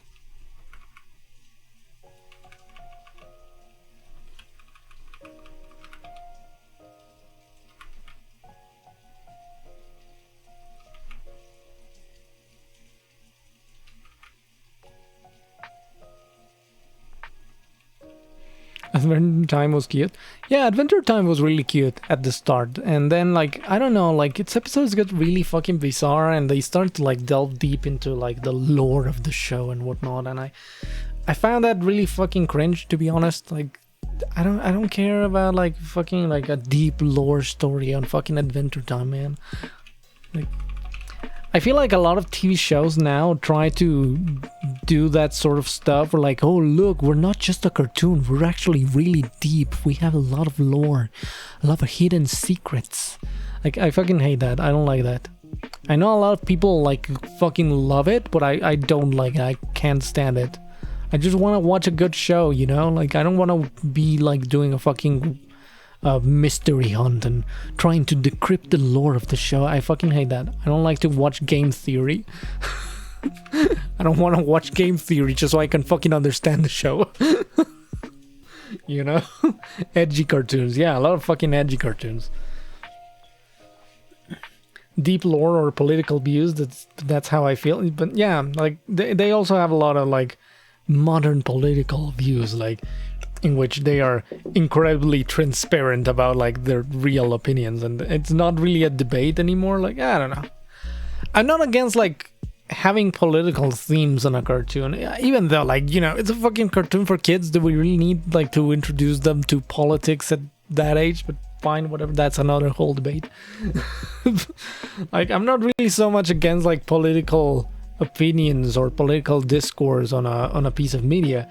I'm more so against just fucking political propaganda. In which, you know, the media is like, this is the right political opinion to have. If you have any other opinion than this, you are wrong. Like that's what I fucking hate. I just like that cartoons these days have jokes for the adults in the room written in. I like that too, but a lot of cartoons back in the day also had that, you know, like, again, Johnny Bravo, Billy and Mandy, a lot of them also had like a bunch of jokes meant for adults. Which I do appreciate, don't get me wrong, I do appreciate.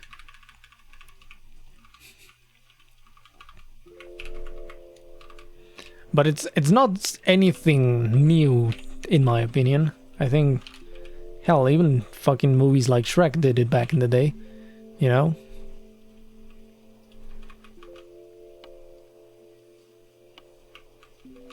God damn it, I didn't like that line. That's better. That's a lot better. Nice. Alright. Now the hair.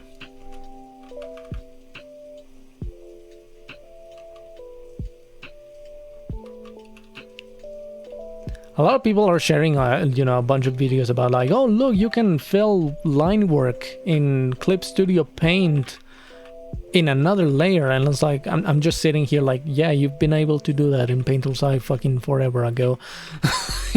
I don't see what the big deal is. Also, this shouldn't be filled in. Politics sucks ass, let's be honest. Yeah. I mean, you can't have politics in cartoons, but I watch cartoons get away from that. I watch cartoons to get away from that. Yeah, that's kind of also the point, you know, like you're consuming escapism for a reason. Again, I'm not against politics in a piece of media. I like video games that deal with politics. Spec Ops: The Line is one of my fucking favorite video games, and it's like, it's a game about politics. You can't get away from politics in that game. You know, we wouldn't have games like fucking Papers, Please if we didn't have politics in games. I just think that a lot of games do it in a very ham-handed way, and that's what people don't like. But, you know, like, people just say, oh, I don't want politics in games. Like, no, what you don't want is mishandled political themes in a game. You don't want a game that tells you how to think. That's what you don't want. I play video games to escape the reality. I play video games to have a good time. That's what I play them for. That's my whole opinion, like, on that. Like, it's not that I'm trying to escape reality, I just like to have a good time. If that good time involves having a political drama going on, again, like Spec Ops: The Line, then so be it. But it has to be a good, well-written political drama, you know, like...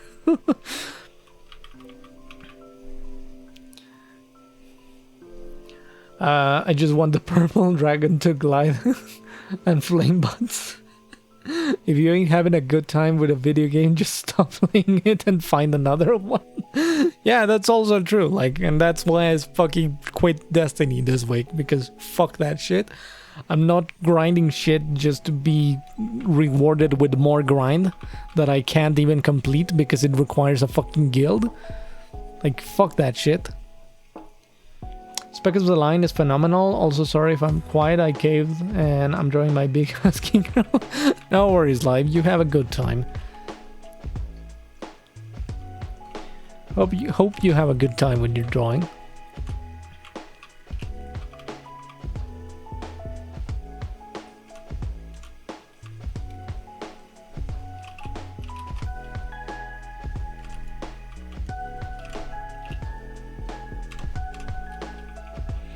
All right.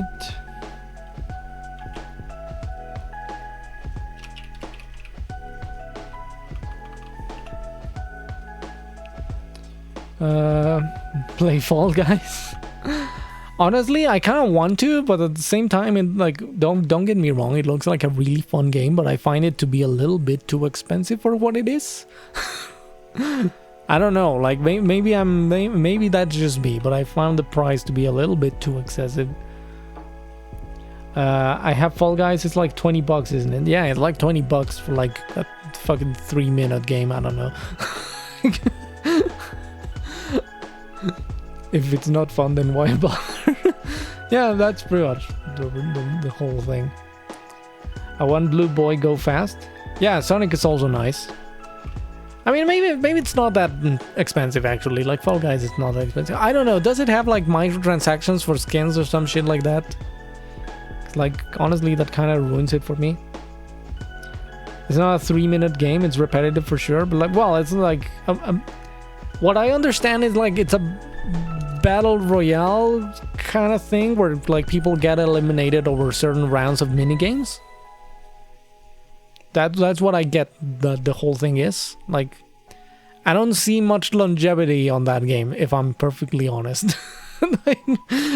Like, I think it's gonna be fun for like a week or two, but like, is it really gonna be a game that I'm gonna be playing like a month from now? I don't know. It's like those Japanese game shows. I don't know, I haven't watched those. I don't watch Japanese game shows.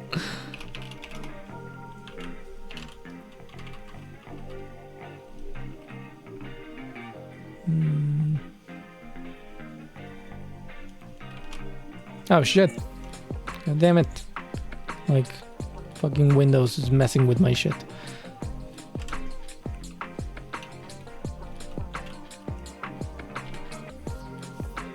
It does have microtransactions, yeah, and some people will want the cosmetics a lot. They're definitely not necessary, but some people will be sorely tempted. It's only cosmetic. I don't know. Here's my opinion on like microtransactions for skins and whatnot. I don't like games double dipping. You know, I don't like games that cost $20 and on top of that have a microtransaction store. Like, it puts a sour taste in my mouth. I don't know. Oh shit. I've gotta stop hitting the microphone. I'm sorry, I hit it with the pen sometimes, like with this part of the pen. Well, it's not the microphone I'm hitting the stand, but like, anyways. You do a lot of silly challenges / obstacle course things. That's the gist of the game, what I'm getting at. There's microtransactions for the in-game currency. Oh, there's like in-game currency. Can you, okay, like the question is, can you earn the fucking skins by playing the game? Most games in my neck of the woods cost $80 and have microtransactions, so I'm having giving Fall Guys a pass for being 1/4 the price.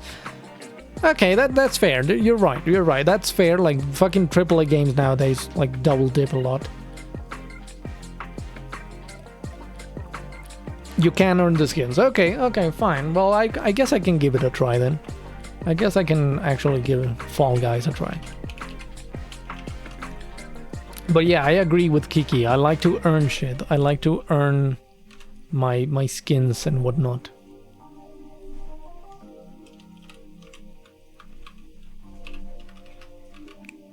I miss the good old days of Halo 3 where you had to like actually fucking earn your armor pieces and whatnot, and you had to like complete the campaign on Legendary and shit to get cool armor or complete PvP achievements or something like that. Like, I miss those times.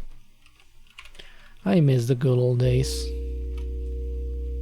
I sound like a fucking boomer, but it was so much better back then.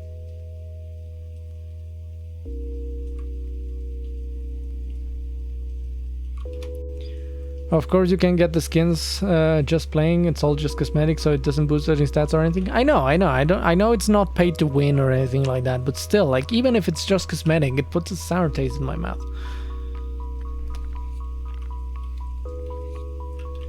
Like, again, the whole Destiny thing, like the whole grind that made me fucking quit the game like this week is just for a fucking cosmetic. Like, the whole summer event is just to unlock a cosmetic. But like, either you do the super hardcore content that only like fucking 1% of the player base can actually do, or you pay fucking $20 for a fucking skin on the store. Like, god damn it, dude. Like, it becomes unfair, you know. It becomes unfair. It's like when, you know, Battlefront 2 came out and it's like, oh well, you don't have to pay for Darth Vader, but it's gonna take you 40 fucking hours of grind to actually unlock Darth Vader, even if it doesn't actually give you any competitive advantage or anything like that. Coco looks unimpressed or bored or stoned or just knows you're a perv. I like to think that the expression is more like she knows you're a perv. I like to think that that's the case.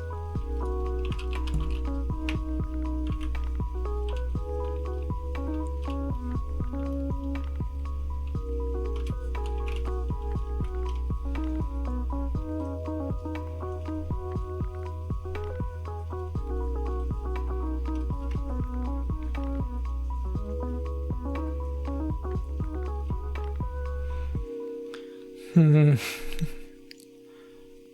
mean, look at me now. If I'm being a pervy, you're gonna know. Well, that is true.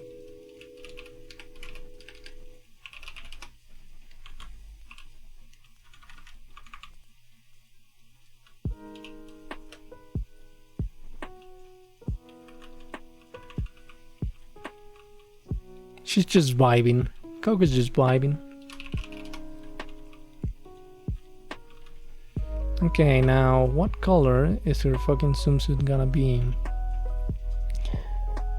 It's why I can't be seen from the waist down on family friendly programming. Oh man, Milky being oppressed. The oppression of Milky. Not being allowed to show himself on family-friendly TV. Well, joke's on you, Coco. I like my woman chunky. What? Oh, you mean you're not being a perv for her? Why are you not being a perv for Coco?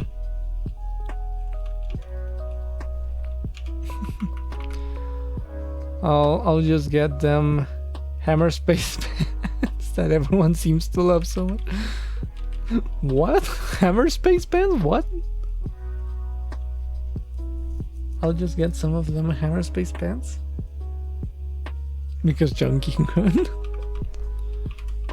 I don't know which color to go for. Yeah, maybe we should go for the same pink or a similar pink as the flower. Maybe a bit darker just to change it up a bit.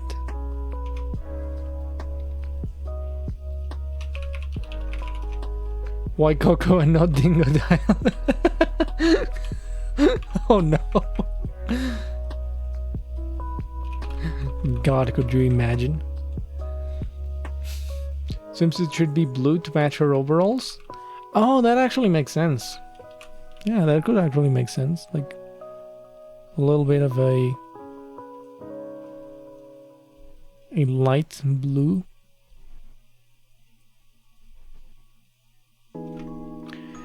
And maybe the top could be actually white.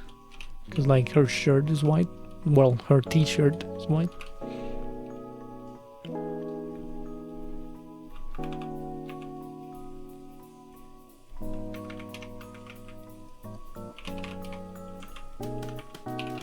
It's white with some red accents, so it could be like this.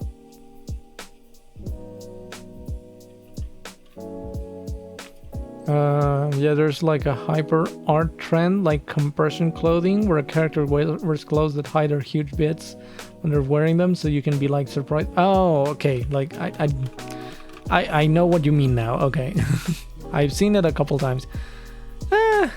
I guess it's fine. Yeah, that's true. You could use something like that.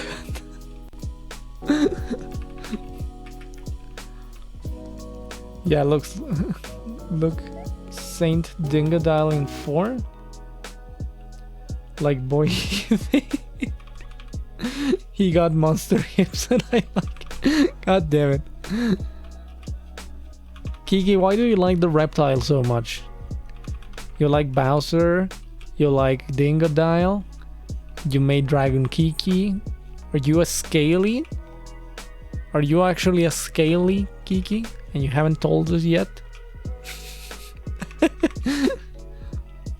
If I must be in a PG-13 space, then I'll just have to wear stuff that hides me, even though it stands against everything I am for.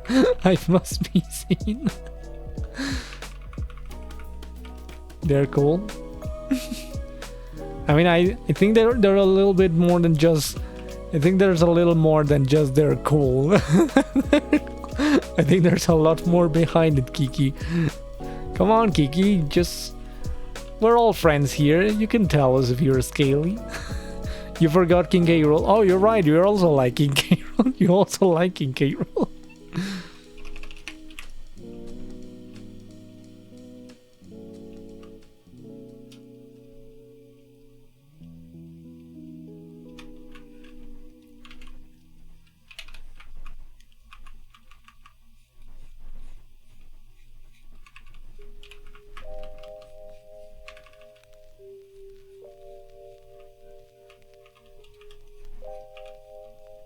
Okay, so Kiki is a furry confirmed. I mean, a scaly confirmed. Kiki is a scaly confirmed.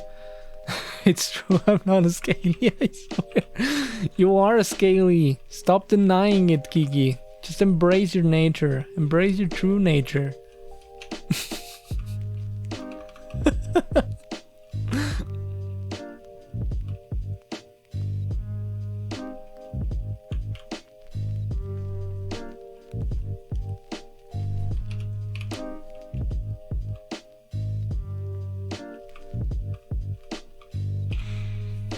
I don't know, do you guys like that kind of swimsuit, or should it just be like one color? I kind of prefer the one color now that I'm looking at it. Scalies in our furry family. All scalies are welcome. Scalies are welcome here as well. They just gotta be honest and tell us they're scalies.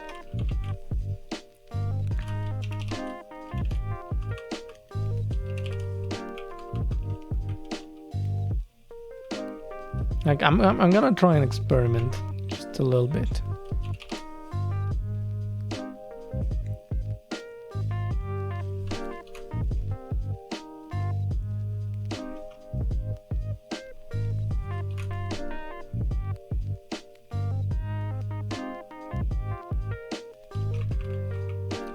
Like, do we like this better, or do we like this better? Maybe it's a color. Maybe it should be like... I actually like the idea of it being like kind of whitish. I don't know which one I like better.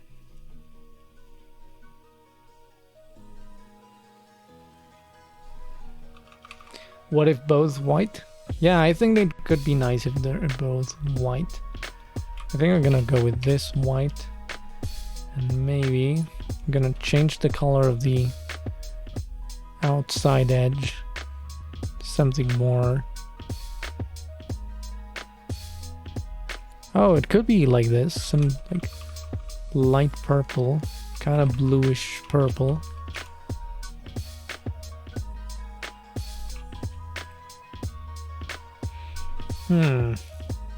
Pink looks cute. I like how it looks, making it look like her clothes shrunk. Well, he made him into a reptile. Is Link a reptile? I don't think so. You make Link into a reptile. So you know your point is moot.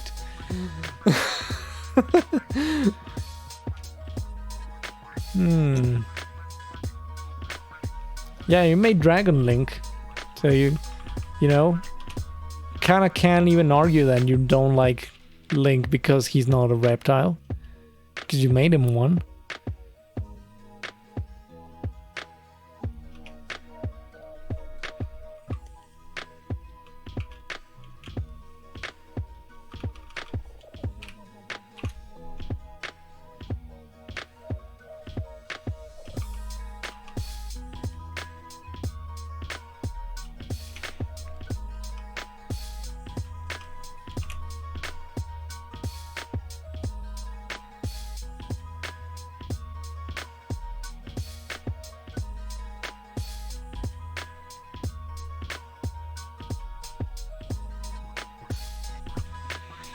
I think I like it this way. Maybe a little bit lighter for the inside. Yeah, I like it this way. I think I'm gonna leave it like that.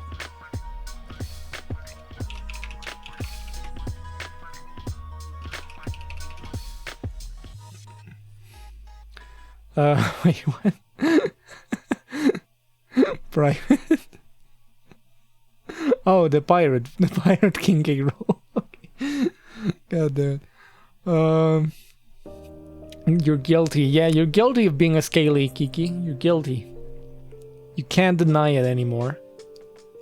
Link, he came to town. He came to St. Louis.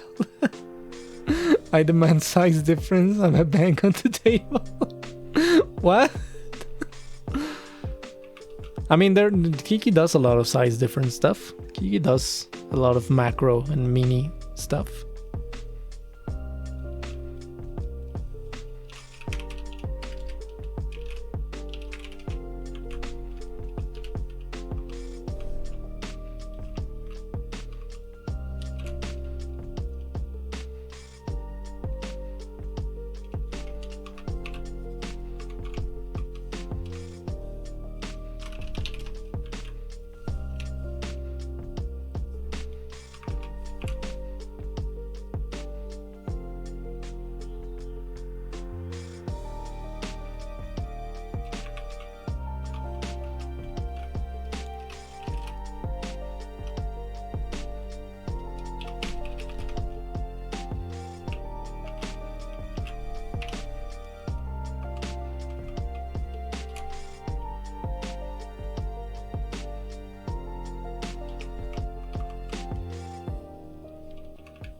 I do big lungs and small dragons.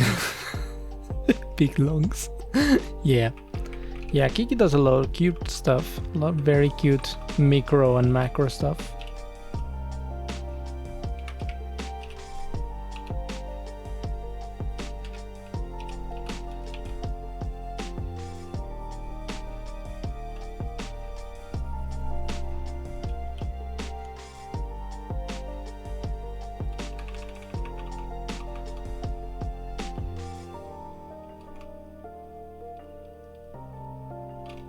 Okay, we have this, and we also have like the little bowl.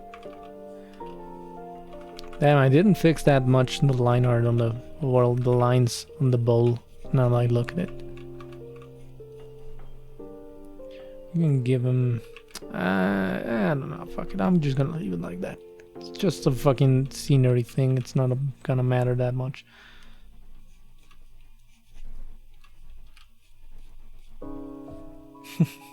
Big muscular barbarian. I'm a mouse and naturally I am preconditioned to being small. Same. And when you are small you learn to like things big. Mice unite. God damn it. It's true though. It's probably true.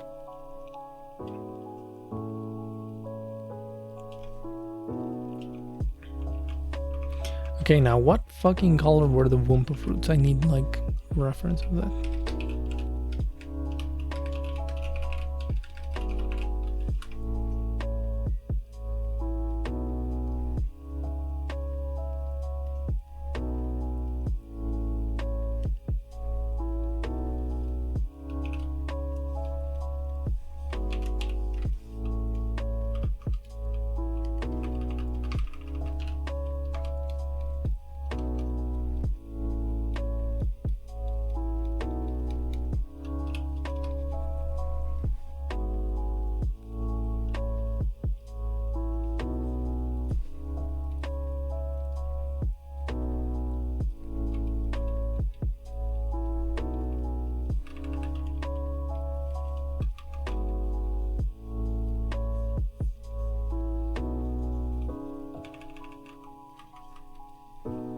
They're like they're like mangoes. They're more like tangelos. What? Is that a fruit? I don't know what that is.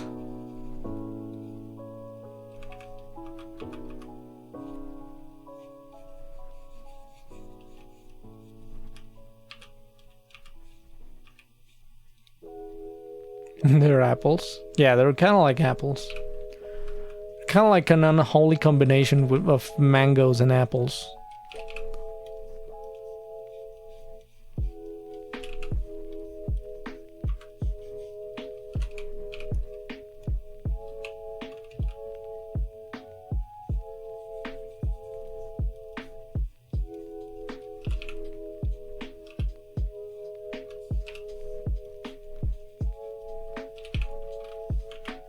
Okay, there's this, and there's that.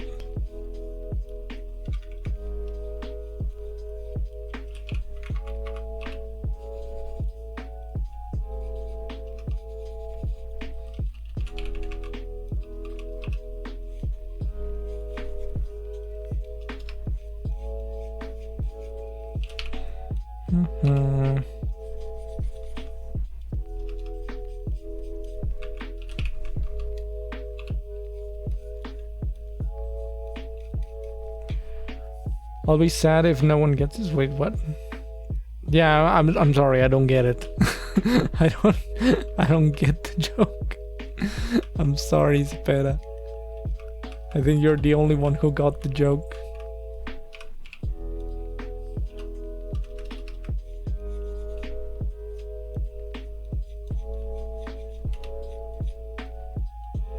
Billy and Mandy reference?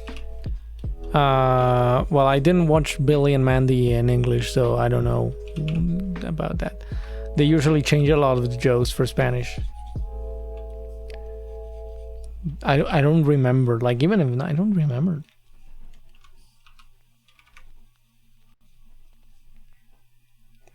really don't remember any of that.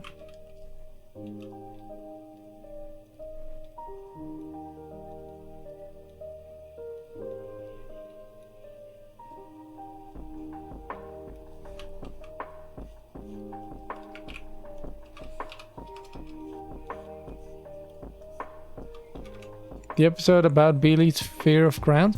Oh, like that's the fruit that they gave him? Like here they just gave him mandarinas. Like I don't know what mandarinas are called in English. How the fuck do you say mandarina in English? I remember the Harry Potter parody. Yeah, fucking Harry Popotes. Harry Popotes. I think that red is like way too red, even though I took it like directly from the reference. I think I'm gonna tone it down a little bit and make the yellow a bit more gold looking.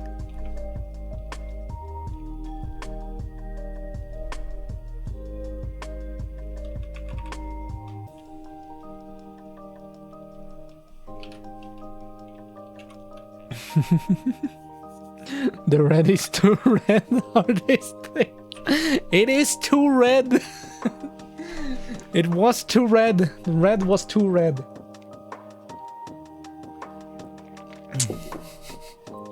Don't mock me. Don't you dare mock me for like appreciating the difference between reds. Oh, my throat is a bit sore today. Don't know why.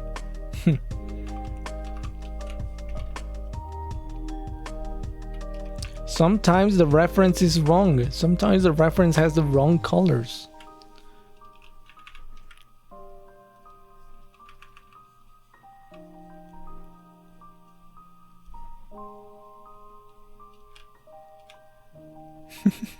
Mock you? I'm mocking every artist ever. I'm sure they all relate. God damn it, Milky. Don't mock me. Don't mock us.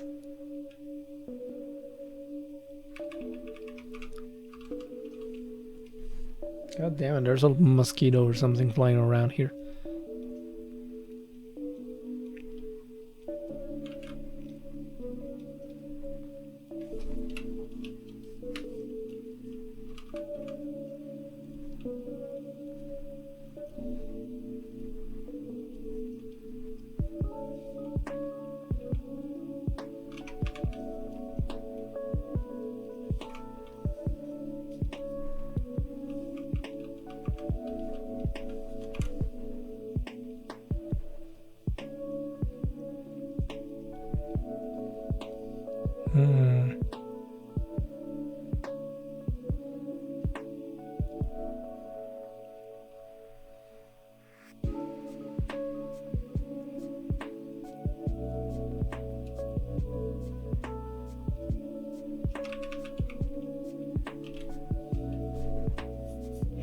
Look, I'm just jealous because I suck at drawing and yet want 50 bajillion pictures.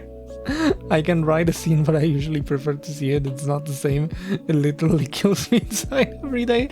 Oh no. I feel so bad for you. I feel so sorry, Milky. I'm sorry. Trust me though, even if you knew how to draw, like you wouldn't be able to do all the shit that you want. Like I know that pain. Like I know the pain of not being able to actually do 90% of the fucking drawings you want to do.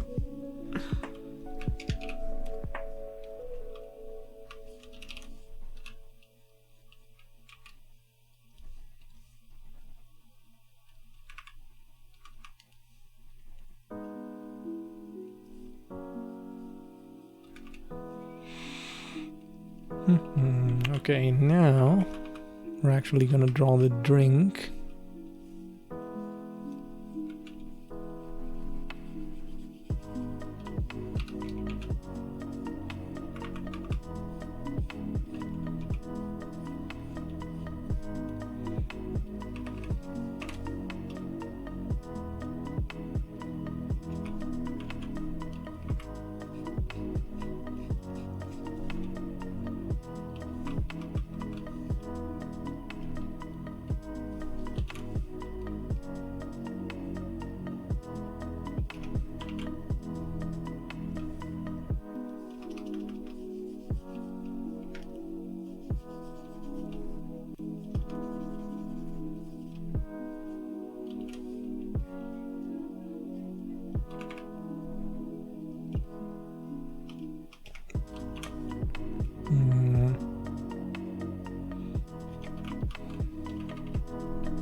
The artist struggles.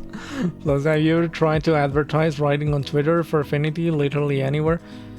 I can't imagine how much of a pain it is. Like, I can't imagine it's not very effective. It's nothing but agony. I picked a terrible thing to be good at. As far as social media and gallery sites and general audience consumption goes in the internet. Yeah, people on the internet are more like visually, attracted to things.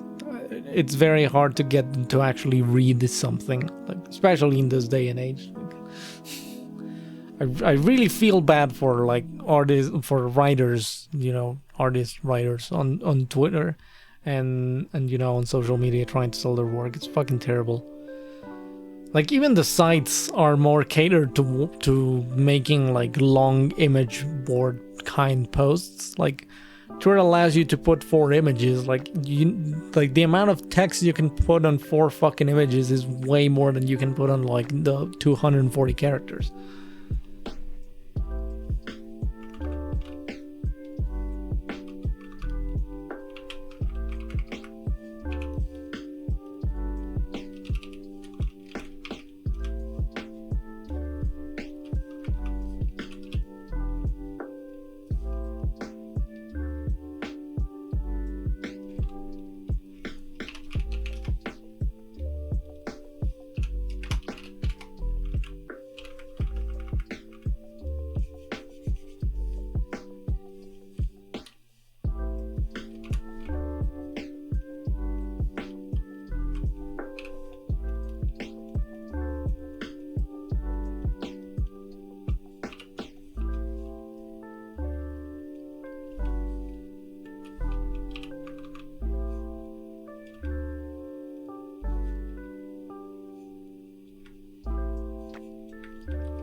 I basically gave up trying. I make 0 effort anymore. I write, I post it to Wing Bunny, and maybe someone will see it. I don't know. I can't post my comics on Twitter. I have to post them on Batches, and I hate that. Well, there's also that. Like, comics are also not really well received on social media, like, because of the format that they require. They require a lot of space, a lot of images. And usually a lot of sites don't provide easy ways to browse page by page by page,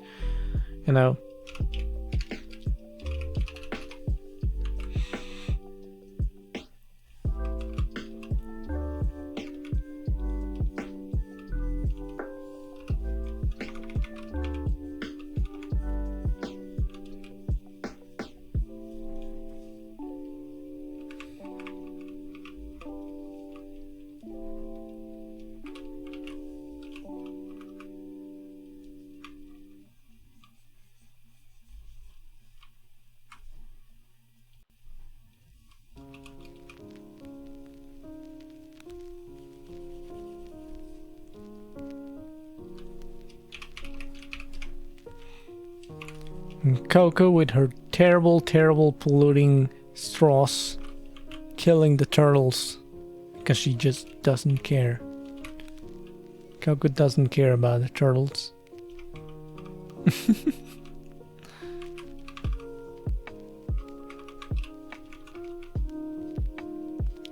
That said, Ink Bunny has a very good on-site reader. That's true. Not like that fucking TXT notepad file bullshit you gotta put up on FA, or just have a big fat no preview all over your gallery. It drove me insane. Yeah, for Affinity is really not friendly towards text files, even though they supposedly accept text files. Like, it's ridiculous the lack of support that they have.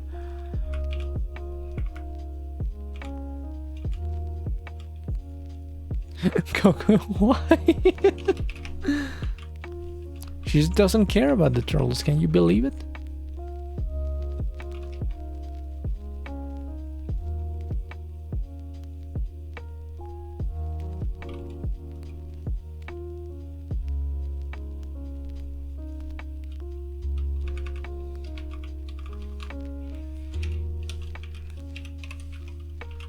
I think I gotta do this the other way around.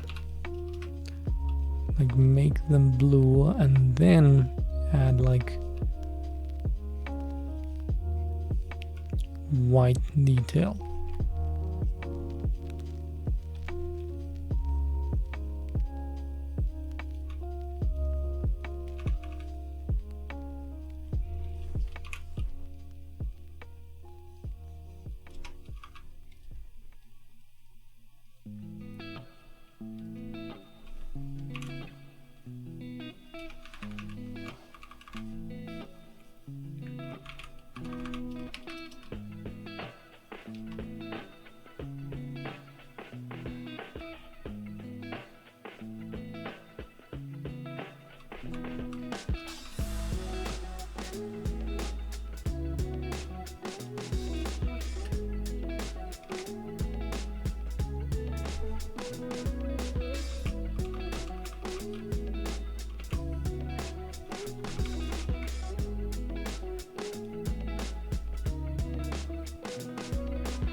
Okay, there it is. I got a straw shaker. God damn it, Milky. Didn't bring her own reusable metal straw in my head. Careful she doesn't buy a straw. Oh no. It's reusable too. I'm sure it is, Milky. I'm sure it is. Oh god damn it.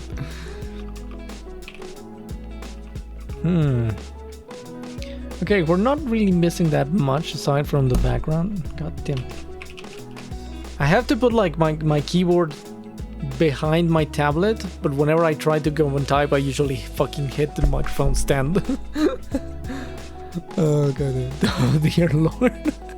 Yes, Kiki, I agree. I agree. The horny is too much.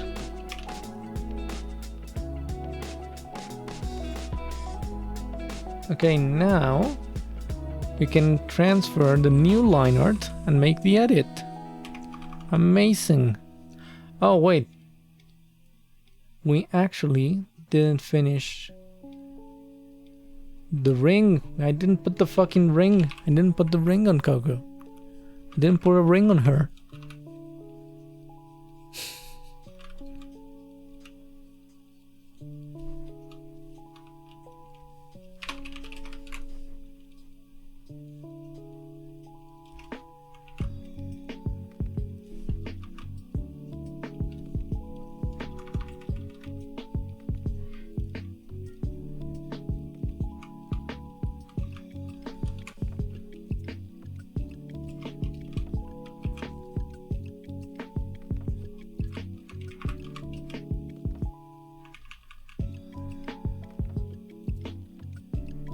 Okay, now there's the ring. Cool. Okay, now I can actually duplicate this whole group.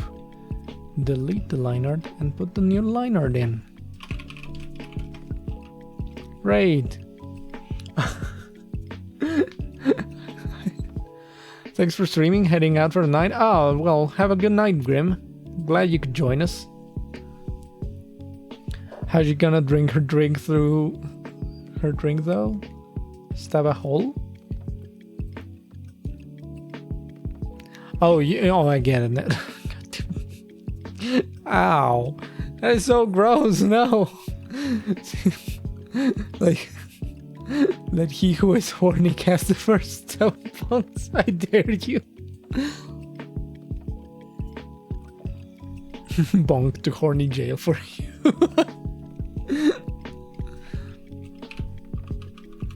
Yeah, you're gonna end up going to horny jail. You don't want to go to horny jail, do you? Do you, Milky? Do you want to go to horny jail?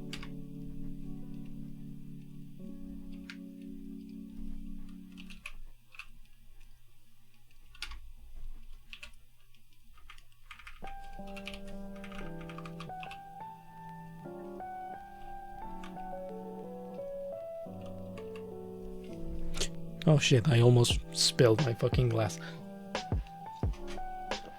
I should have put it right there.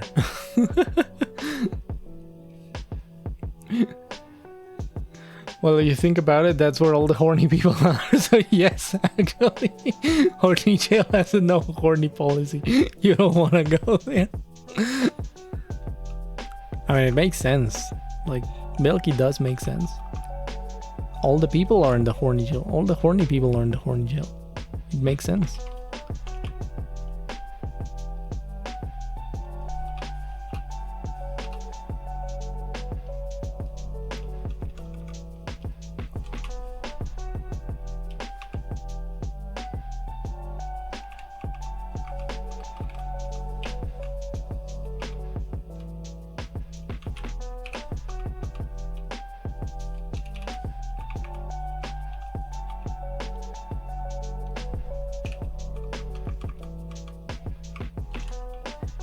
Okay, I think that's it.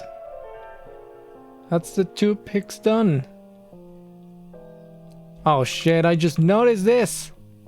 When did I make this fucking change? God damn it.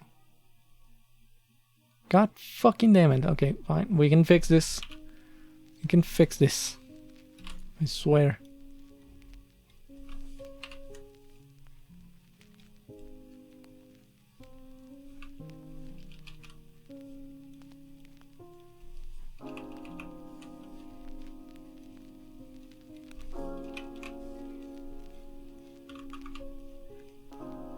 fuck. This is why I hate edits.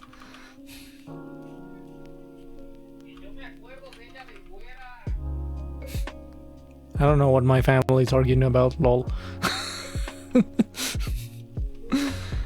Just eat that Jenga pieces, Wiki. Wait, what? No, they're about wiggles.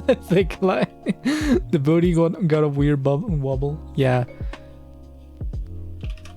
God damn it.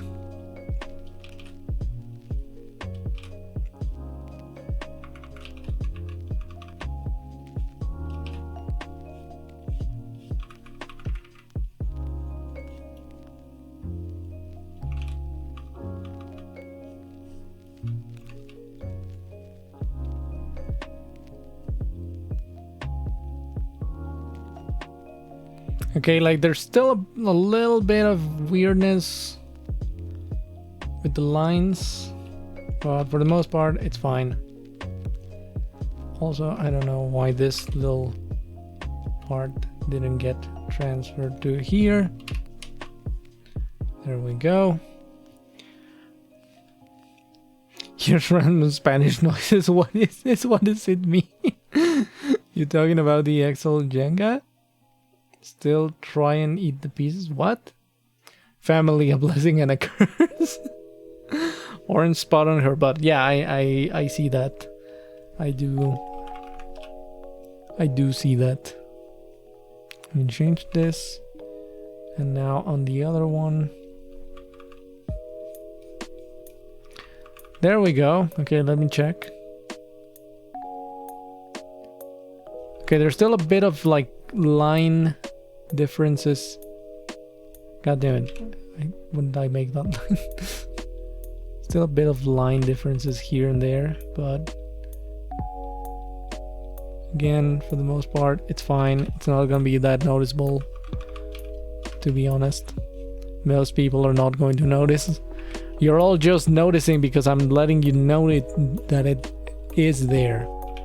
Like, most people are not gonna notice.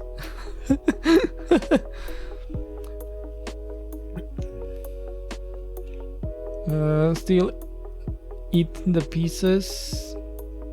That's how you win. Like, just wait, what the fuck are you talking about? What are you talking about? Like, I'm missing a bunch of stuff. God damn it, Twitch, let me go back on the chat. God damn it. Just eat the Jenga pieces? Oh, you were talking about like you suck at Jenga? Oh, you just this is like going back to the whole horny jail stuff. If you play Connect 4 and Jenny, you just play Connect 4 and Jenny, it gets boring. Jenga? I suck at Jenga. Okay, that's why you're talking about Jenga. God damn it. I missed the chat for like a minute and then you're all talking about Jenga. What the fuck? Yeah, most people won't notice when you do and it's driving you insane. It is. I do notice and it does bother me, but like I'm gonna leave it be because I need to like stop at some point. I can't just keep drawing forever. Okay, other than that, everything's pretty much done. So now we can focus on just making like a little rough background. Which is probably just gonna be some like... No, some... God damn it, that wasn't the blue I was going for. This one, and some sky.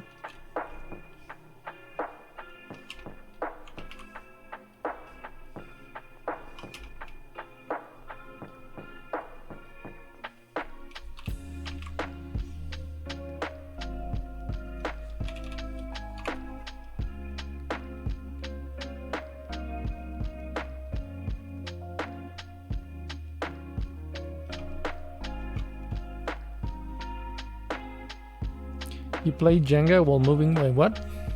You guys ever heard of Donkey Kong Jenga? There's a DK Jenga. Yes, DK Jenga. Lamau, pay attention to chat. You can't just blame on whoever had you. You can just blame on whoever had you do the edit. Shame on them. Yeah, shame on Foxy. Foxy paid for this edit. Like on the stream that I was making the sketch, Foxy was like, "I'm gonna sub if you do the edit," and he then subbed even before I said fine. So I'm just gonna blame this on Foxy. You play Jenga while moving Mario up the tower to DK. That sounds awesome, not gonna lie, but can I play as Bowser? Time to make a background that looks super vaporwave. That's a cool thing to do these days. I know it's a cool thing to do these days, but like it feels kind of lazy.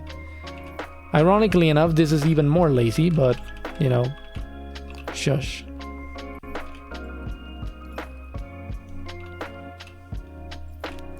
God damn it, no, like the horizon is all wrong. Like it has to be something like that.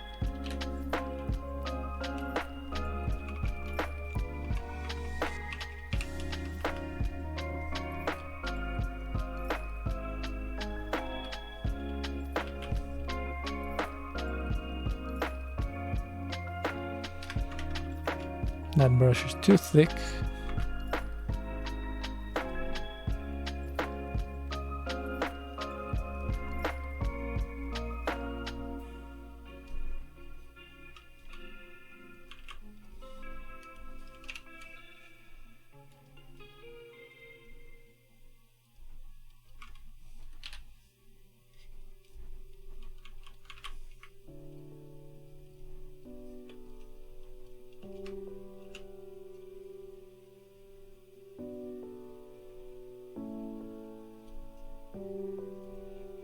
Forbidden artists aren't allowed to be lazy.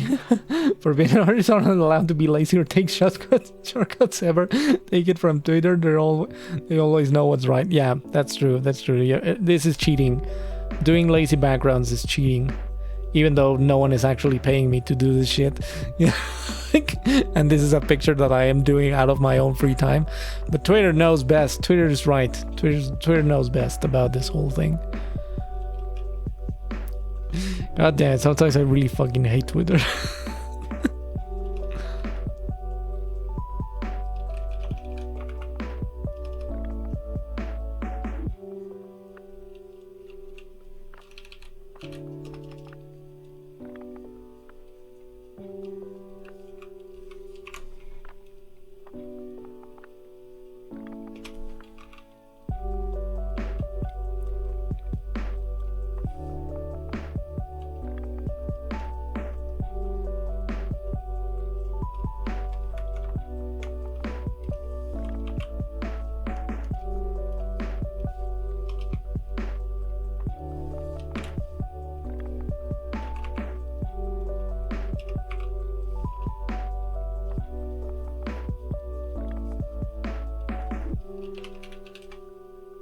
Twitter, you mean Tumblr too?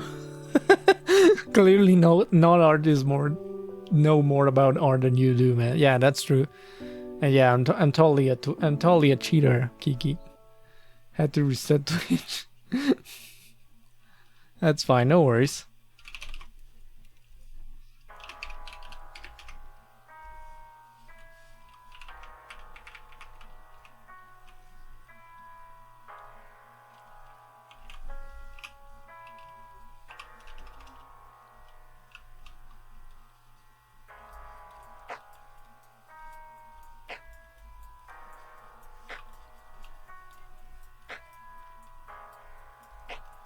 This is one of the most lazy backgrounds I've ever done, but like it's actually turning quite alright. Actually. It's actually looking fine.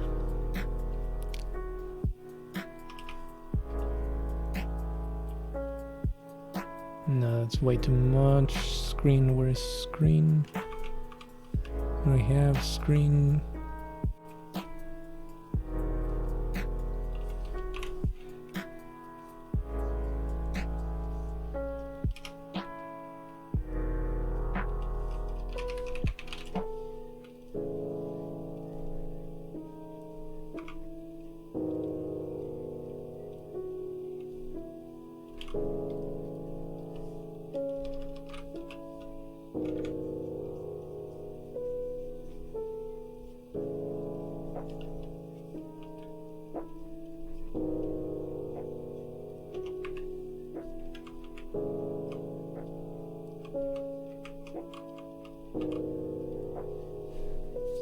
Backgrounds, we don't do that here.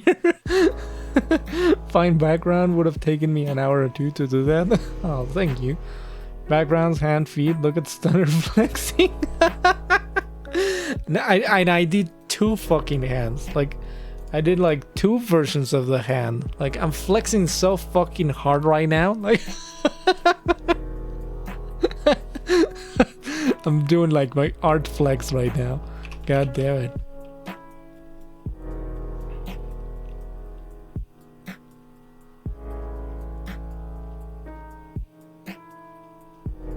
And I'm just gonna save the sketch at the bottom. Great.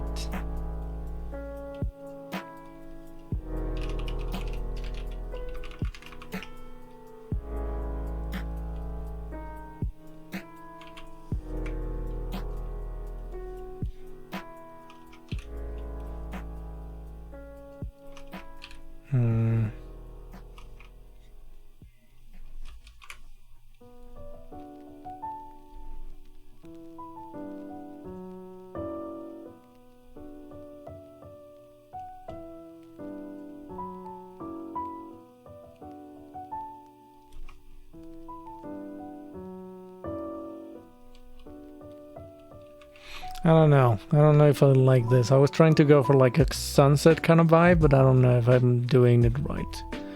Or maybe it just needs another color on the top.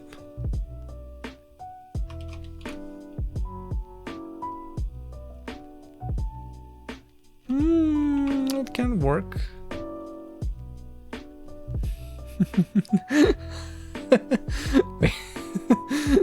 Showing feet on stream gonna be banned. Banned reported. My artist skills depleted. Unsub and follow. Everyone go now. We're going to Twitch TV, don't Jesus. We need to save our souls. Unfriended. I don't know if that's actually a thing.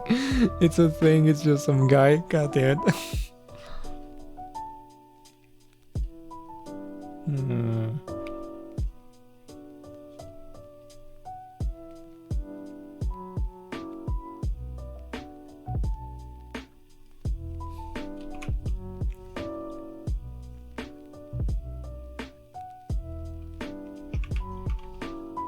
I mean, it kind of works, but I'm not sure about it.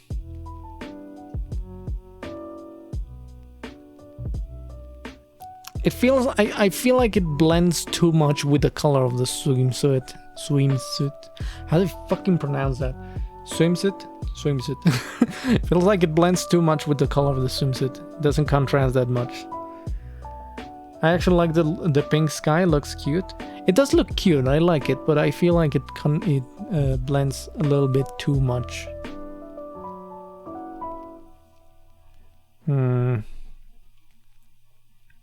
Maybe I can fix that with some other layers.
Yeah, you can't get too sunset, then the sky will be orange and pink like everything else in the picture. Yeah, I think that's the main problem. Like, it blends too much with the colors of the picture. I'm trying to fix it a little bit with some other layers of color. Trying to make some some contrast. Because if I can't make color contrast, maybe I can make contrast on the values.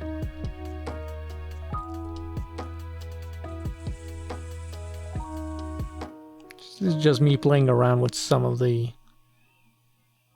layer effects. I think this is not too bad. Maybe let's try with...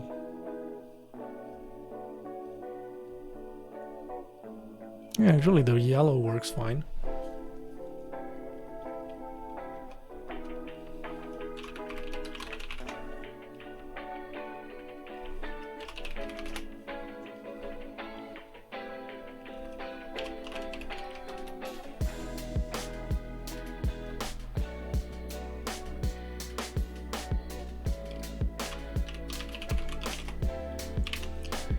Now for the final touch, we're just gonna blur all the background, because now that's gonna hide all of my mistakes.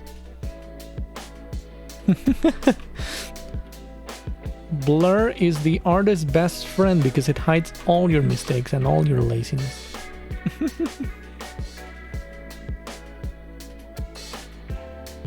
I was trying to experiment with the reddish kind of lines, but I'm not sure I like it.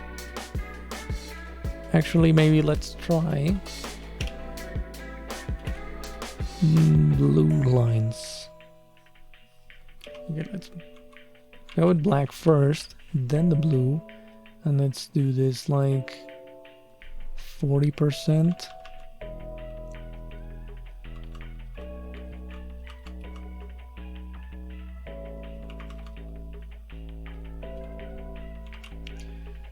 The super blue lines just made her look like a Super Mario Bros. 2 character. Like this.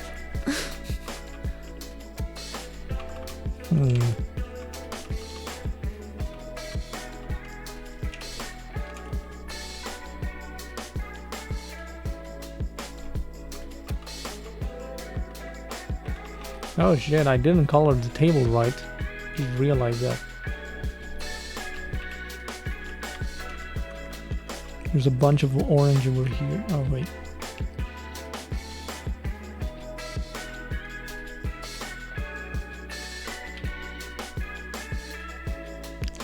Oh, fuck. I know what I'm gonna do. There we go.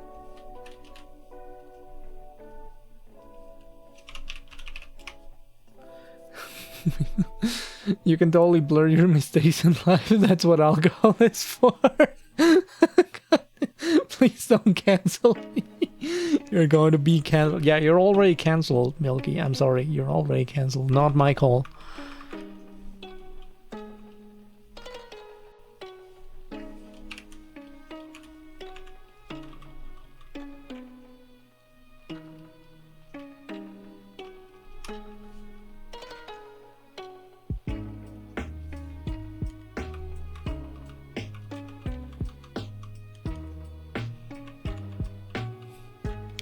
Yeah, I'm not sure about the lines, the blue lines or something like that. I don't know. I like the red kind of lines, but I feel like they don't work well with the rest of the brown stuff. And this, okay, this works fine. What's this color? Okay.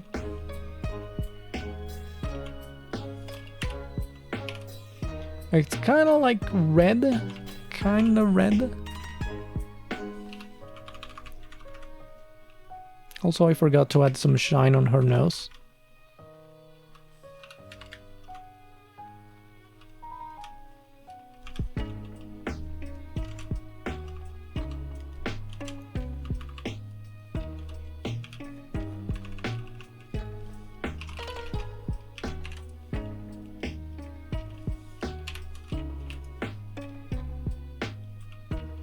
There we go. I think I've been cancelled like twice now for real. Yeah, to my 20 followers. Coco from Super Mario Bros. 2.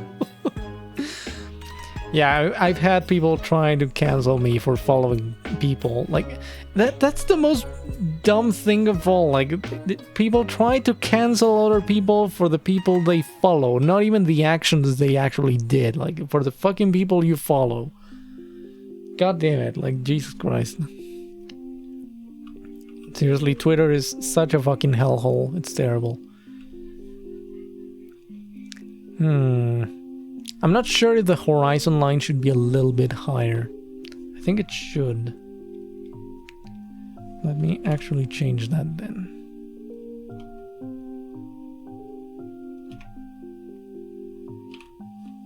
Okay, that created an awful tangent. There, something like that. Yeah, that works better. Okay. Now, actually, again, let's blur the background. This is the benefit of making fucking copy layers instead of just trying to work on one layer.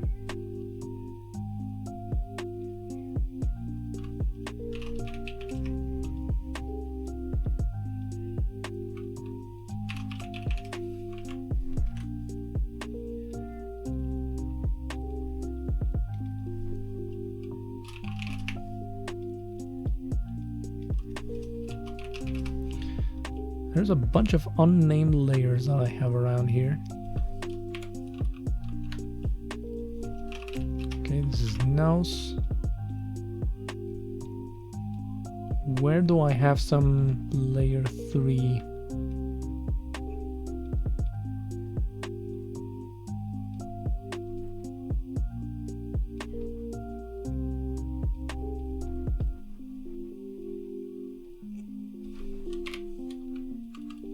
No, this is the layer 3. Tongue. Let's just rename it tongue.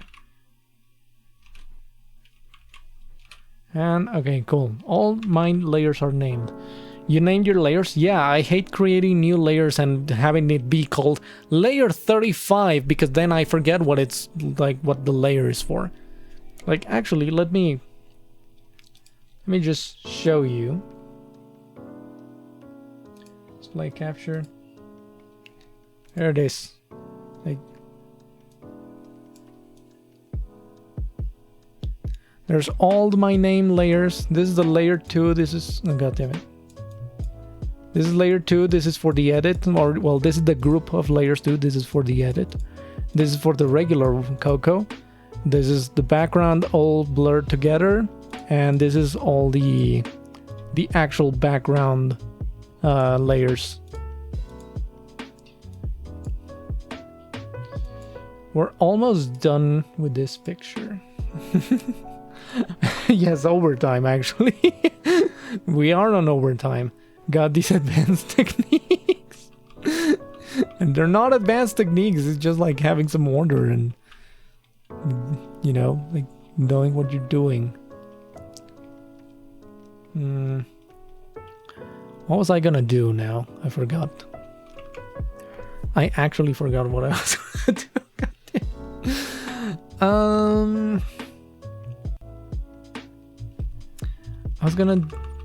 I was gonna fix this. Okay, here it is. I'm gonna fix all these. Need to be in a new layer. These lines below. Okay, there we go. Cool. Now for some like very quick processing. Lighten. Let's change that to be a bit of a purplish color. Let's make that 30%.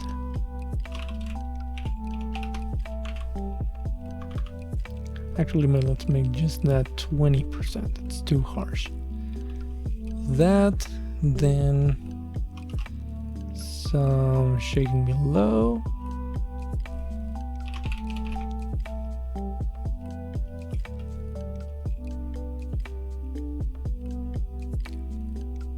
And Control Shift. Flatten image. God damn it, how do I make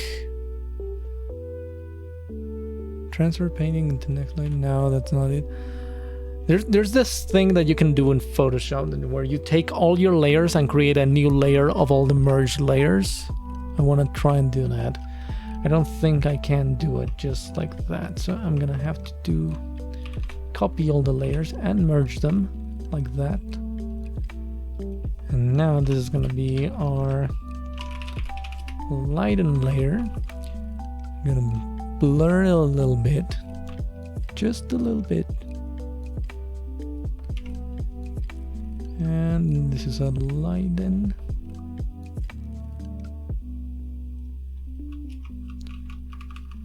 Wait, holy shit, I just noticed this fucking thing, god damn it. Ah! Fuck. There we go. It's probably on the other one. Yeah, it's on the other one. God damn it! Wait. I never name my letters order. What the fuck is that? Save? Yeah, I've been saving, no worries. It just doesn't show because this is a window capture and it doesn't like capture the little message saying save. God damn it, okay. Now let's try that again. Fuck. Lighten. Blur. Lighten 50%. Oh shit, this is with all the layers turned on, god damn it. Okay, so let me do first, let's just do the normal one.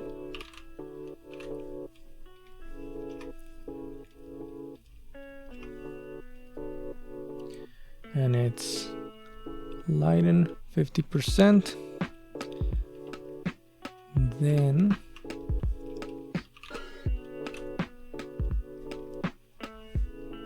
it's just normal layer, 20% of the blur opacity, and it gives you this very nice looking soft line art. I really like this effect. Okay, so that's for the regular one. So this is a blur layer and lighten layer. And now we do that again, but for the edit.